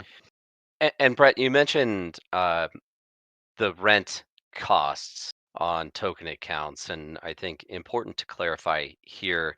Some of our community may be aware of this already, but the rent costs are 400 times higher than a standard transaction. Instead of 5,000 LAN ports, it's 2 million or something like that, I think. Yeah. But the reality is that rent is not a hard or permanent cost. It is a temporary cost to have a token account open. Mm-hmm. Yeah, it's any additional effectively a thoughts? deposit you have to put down to store data on Solana. And then when you don't need that data anymore, you can get that money back, right? So there is a upstart cost that you have to pay. That's like, hey, I need to have a fleet available, right? So for every fleet, I have to have some amount of rent out. But when you disband that fleet, you get all that rent back. Or same thing with token accounts, cargo pods, all the other accounts in Sage. That's right.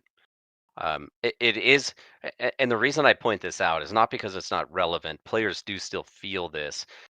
However, I do feel that there's some confusion when you see a 0.002005 fee or whatever the case may be on the underlying transaction fee. The vast majority of that, the 0.002 portion of that, is actually just the deposit on the token account to pay for the rent, which is recoverable when that token account is closed. May or may not be a positive, because if you can intend to continue to play Sage and have assets in the game, these will be fixed costs for the duration of those accounts being open. But making sure that people realize that not all of these are direct expenses, but some of them are recoverable deposits. And there's a lot of optimizations we're doing and upgrades we are going to be doing that will reduce this as well, because it is a known cost. It is effectively a fixed cost for current players, so it's something we want to reduce. We've got a few upgrades coming up, like cargo no longer using token accounts and being tracked within direct accounts. That will save you a lot of rent. Same thing, and then crafting and having similar effects. So those are coming down the pipe. Yeah, and I think the big one you mentioned too, optimizing transactions. There's really two forms of this, and the first is kind of how we package transactions and how much can we squeeze into a single transaction. Some of those improvements you guys already rolled out, which were like, if you're subwarping or warping, you don't have to exit warp at the end of it, Mhm. right? It's already Yeah, packaged into it. yeah, it's not a separate click. It's just packaged straight into the set. And same thing when you're doing like forming fleets. If you disband a fleet, it does a whole bunch of instructions. Like there's multiple instructions needed to do that. Or if you're adding many ships to a fleet, there's many instructions that need to do that. Sometimes passing the transaction size, so we optimize that. In the future, to kind of affect the land rate, right? So recently we've noticed some pretty low land rates. Like it's been within the past week that it's gone down quite a bit on transactions. So we're working on systems as well that will do much smarter retries of these things and detecting like, hey, this part needs to go before this part. We can parallelize these two so that we can try sending them a lot more. You don't have to wait as long. There's a lot of stuff like that also coming down the pipe. Yeah, I do want to give a shout out to Lucas here as well on our infra team, and he was a relatively new hire, and he's been absolutely crushing it on infra architecture. And Michael Kane has been doing a lot of work on the partnership side of various partners. Like one of the things that we brought out was Iron Forge, which is an aggregator routing system for different RPCs. I don't know if there's anything you want to say about that, Brett, but Yeah, they've actually made it a lot easier for us to track these things. Like I post graphs a lot in the foundation rooms that are just like, hey, here's what's going on. Here's what we're seeing. Right. We can track when Solana's having issues. We can track when issues are happening on our side. We have a lot of logs. We track all the things that happen on our RPCs, and it also allows us to give the community the free RPC we've been providing for the community developers that is used in things like Sly and Atom and other tools and other products that people are working on, and we can have all of those in our tracking data set and see, oh, there's a spike here of usage for some reason. We can chase that down. Oh, there's a bug here. We can fix that. It's much easier for us to track and allows us to rotate these keys and have much better firewalls. So it's not like there's some guy that is doing like 10 radium attempts per second to try to do AMM transactions on our endpoint, and they're all being blocked and not hitting our RPC and causing everybody else to struggle. Right? I can yeah. see all those issues that of just some random guy doing radium. So it's been very helpful, and also building on Lucas there, he's been working on a lot of bare metal stuff. So we actually have our own bare metal validators running for Starcom V2 that are pumping. They're not staked validators; they're read-only validators. So they're pumping data into Starcom V2, and we get massive reliability from that. We also have a large number of bare metal validators running a testnet Apollo, which is our kind of like internal. We've called it AtlasNet before, but it's our internal test cluster of Solana that allows us that we're using to test our code every day. So That's right. Yeah. Well, I think there's a lot of technical information we just covered. I guess the key point from my side for community is that we are aware of frustrations of players from different sides. One being how performant is the client itself, and how frustrating is it to interact with the game. And that has to do with land rates on transactions that are being sent through. And then the other side is just the costs associated with it. Now, it honestly shocks me that we are even having this conversation. One of the reasons we selected Solana early on is that we're talking about fractions of a penny transactions, right? But we know with the network congestion and priority fees, like these are going up. So we are aware of this, and we are investigating ways to improve. And we've rolled out a number of improvements on infrastructure and on cost-cutting sides. Like a big one was SDU scanning, reducing the rate at which people were scanning. And I think Chris mentioned that was a 35% reduction in the total fees players were exposed to because of that one change. I'm sensitive to how we make these changes to ensure that it's still consistent with game design preferences, but all of that's to say that we're thinking through these things, and we're we'll continue to make improvements. Nobody's ever heard the word Starcom before. We built this infrastructure from the ground up, and these are the types of challenges that we solve on a daily basis when pioneering new technology like we are. This has been a great segment. I'm only going to say one thing on what we've termed as Apollo. That name might change. There's some other Apollo projects that have rolled out recently. Zeus fans in the audience, and so we'll see where we actually land with the branding on that. I do think that there's some really cool options that we can use going forward. And while Apollo has been used primarily as an internal test net that performs the same as Solana mainnet for our team to prepare deployments and new releases, there are some options that we can roll out that would include free to play functionality where we can bootstrap a new player account, no cost. We can give them, a set of fleets and assets that they can use to experiment with. Now, I will say there's no economic incentive or benefit if you're on Apollo in the free to play mode. But if you're somebody that's brand new to Star Atlas and you don't want to spend hundreds of dollars or thousands of dollars on assets to try it out, this is one way that we can get them exposed to the Star Atlas mechanics on a separate network. This is where the other paper starts to come into play as well with respect to Polis. And then I don't want to go so far as to say this could be a dedicated L1 for Star Atlas, but it's not completely off the table. Steady. Yep. Okay. Santi, we got one more big thing to cover here. One more big thing, and we're going to be talking a little bit about Fleet Command and what is coming next when it comes to Sage. So we have something that we internally call C4, and I'll let Plant you the bomb, two man. guys. Plant the I'll bomb. let you two guys. C4. Yeah. I'm actually going to turn planted. We disabled the soundboard. Our Counter-Strike fans out there, you'll know that one. I'm going to largely turn this over to Brett. I just want to preface and say that I know there were concerns in the community when we talked about a feature lock on Sage as we work to reaching feature parity between the Sage client in web and what we're building in Unreal Engine and Fleet Command.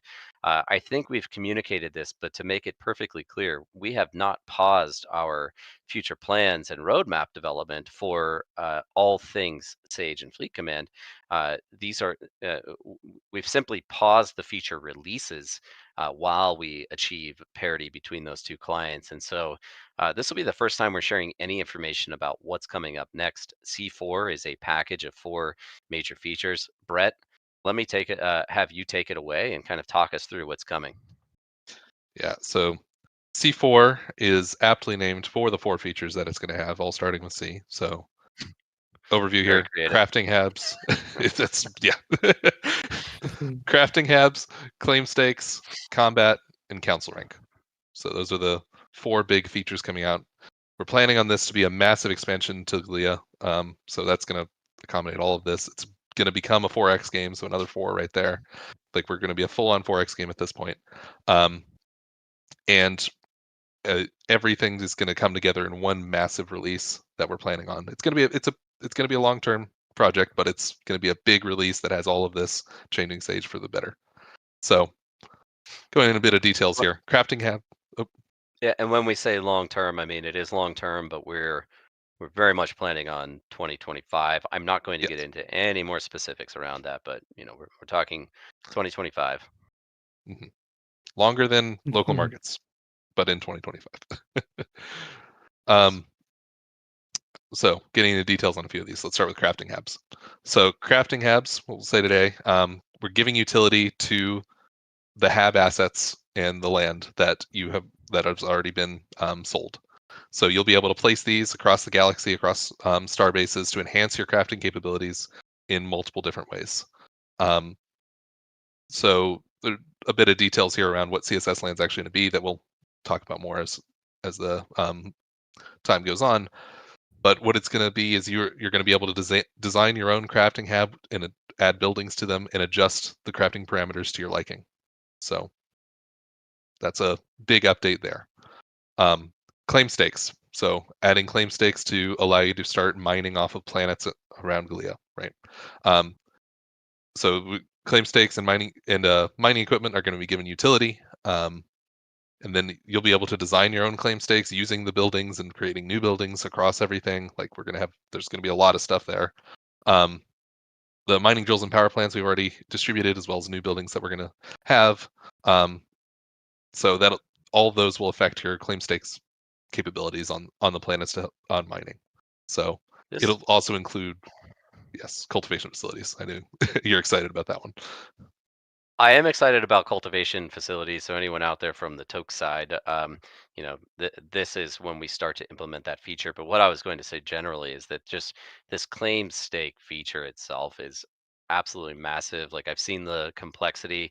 The team built a prototype, very kind of development version of a prototype that Danny's already been working in and building out all of the parameters around. And the level of depth that you can get into in customizing your claim stake is just absolutely incredible. It actually makes me nervous. I have a bunch of claim stakes and I'm just thinking like, man, it's going to take me a while to configure all of these things and place them around the galaxy. Same building system for crafting habs as well. So just another thing there. Combat, next big C. So this is something that everybody's been asking for. So what we'll say now is that it's going to be atomic on-chain actions. What that means is it's all processed within one transaction. So both sides will fight in a single transaction, and then we'll have the results out. You'll get damaged or destroyed based on the resulting health and stats. You'll be able to both destroy enemy fleets and conquer territories within contested regions. So that's as far as we'll go today, but it's coming. Territory control is here. Nice. Yeah, faction conflict becoming a reality. And then rounding all that out, council rank. So council rank is really just the major progression system across everything. This is one of the things the game designers have been wanting forever is progression across everything and kind of slow introduction of gameplay features as well. Basically what this means, time to pre-level your account is running out, right? Once this is out, we're in real leveling. Everybody is trying to level up here. So you'll be able to use XP to upgrade things like fleet size, concurrent fleets, unlock new buildings on your claim stakes and crafting habs, unlock ship configurations, and a ton of other stuff that will be revealed over time. All of this is going to allow you to customize your Sage character how you want it to be and spend XP on that. There's going to be career types, and as Danny was saying, the first ones are going to be freelance career, so you'll be going down the freelance career paths and start getting general XP as well. Later on, we'll also be introducing licenses like Danny was saying earlier, but that's going to be a post this release. This is going to wrap up all the systems, so we're adding progression to every game system we have, old and new. So you'll be progressing through, you'll be slowly introduced to new features as you go. Much nicer for an onboarding experience as well. And Groove, yes, Nice. the answer is council rank will apply restrictions to the quantity of assets that you can bring into the game, how you scale your operations. as well as systems in place that require a player to progress along the licensing curve to be able to operate the largest assets in the game, including commanders and titans. And so, to Brett's point, you do want to maximize the pre-leveling of your account now, as the XP curve will be released, and you'll be able to apply all of the points and XP that you've earned now against that progression curve and have a head start for anyone that's coming in later. So yeah, just That's to big. say it once again, the 4 things: crafting habs, claim stakes, combat, council rank. It's a change. It's going to change the entire gameplay of the game. So it'll be a great update. So a couple notes on that. We're locked in on the feature set. We're aiming for all of this to come together at the same time as one big release. And then planning also on Apollo being, or to be named, Apollo being the test net with a public PTR. So we'll actually be going through a PTR phase here when we release this, and you'll be able to try it out, try some numbers, see how it works, make comments, and allow the public to play with it. Sage is becoming an actual Forex game now, so this is completing the foundation of Sage for everything else we're doing across everything you've seen today. So yeah, we're going to be able to iterate very quickly with this release as well. So a few other things. Massive. Brett, thank you. Santi, this was an incredible town hall. I think we're wrapping right here, right? There's nothing else we wanted to cover. Yeah. Well, thanks, Brett, again for joining on stage. Thank you, man. I appreciate you. But with that covers all the content. 2 hours and a half, man. I think it's the longest ever. But I'm sure the community appreciates it. We give in detail updates, and that was literally the idea. But where's my date? Where's my date, Michael? Oh, I almost forgot, man. We got to get Chip back up here. Did he? He might have checked out for the day. Oh no, he's here. He's here. I'm still here. I heard you wanted a date, or you guys put me on the hook for a date. Yeah. Let me pull up the calendar real quick, double check what the team said. What's the Actually, availability, Chip? it's out now. It's live. Out now. Whoa. Go Yeah. update your Epic Game It's out. Store. Everything we showed yeah. today, have at it, guys. When's the first tournament? Let's go. What you saw today, guys, at the first part of the town hall is literally live right now, so you can update your UI5 build and get in. So Mic drop Chip. moment. Biggest mic drop moment. Yep. I've been anticipating this all day. So happy we were able to do it. Yes, sir. All right, Yes, guys. sir. I want to see some footage. I want to see Tufa's Punabs. I want to see videos today. I'm excited for you guys. Enjoy. Early Christmas present, Shipmas present. That and the Shipit skin and everything that we dropped. I think it was a huge town hall, man. I am mind blown, and I knew everything before. Perhaps our biggest town hall ever. I think, no, just incredible job by the team across the board, every department, everyone here participating, absolutely crushing this year, going out with a bang, with a major release and update to our MMO Unreal Engine client, and a lot of great stuff coming in 2025. I'm psyched. Thank you to everyone. Thanks to the community. Thank you guys for listening in. Thanks for sticking with us. Not only for this town hall, but over the years, continuously supporting. I'm super psyched.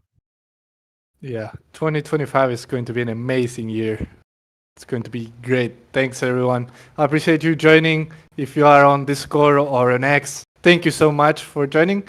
And yeah, as Chip said, let's see some footage in UE5. I'll be racing in there. So see you in the build.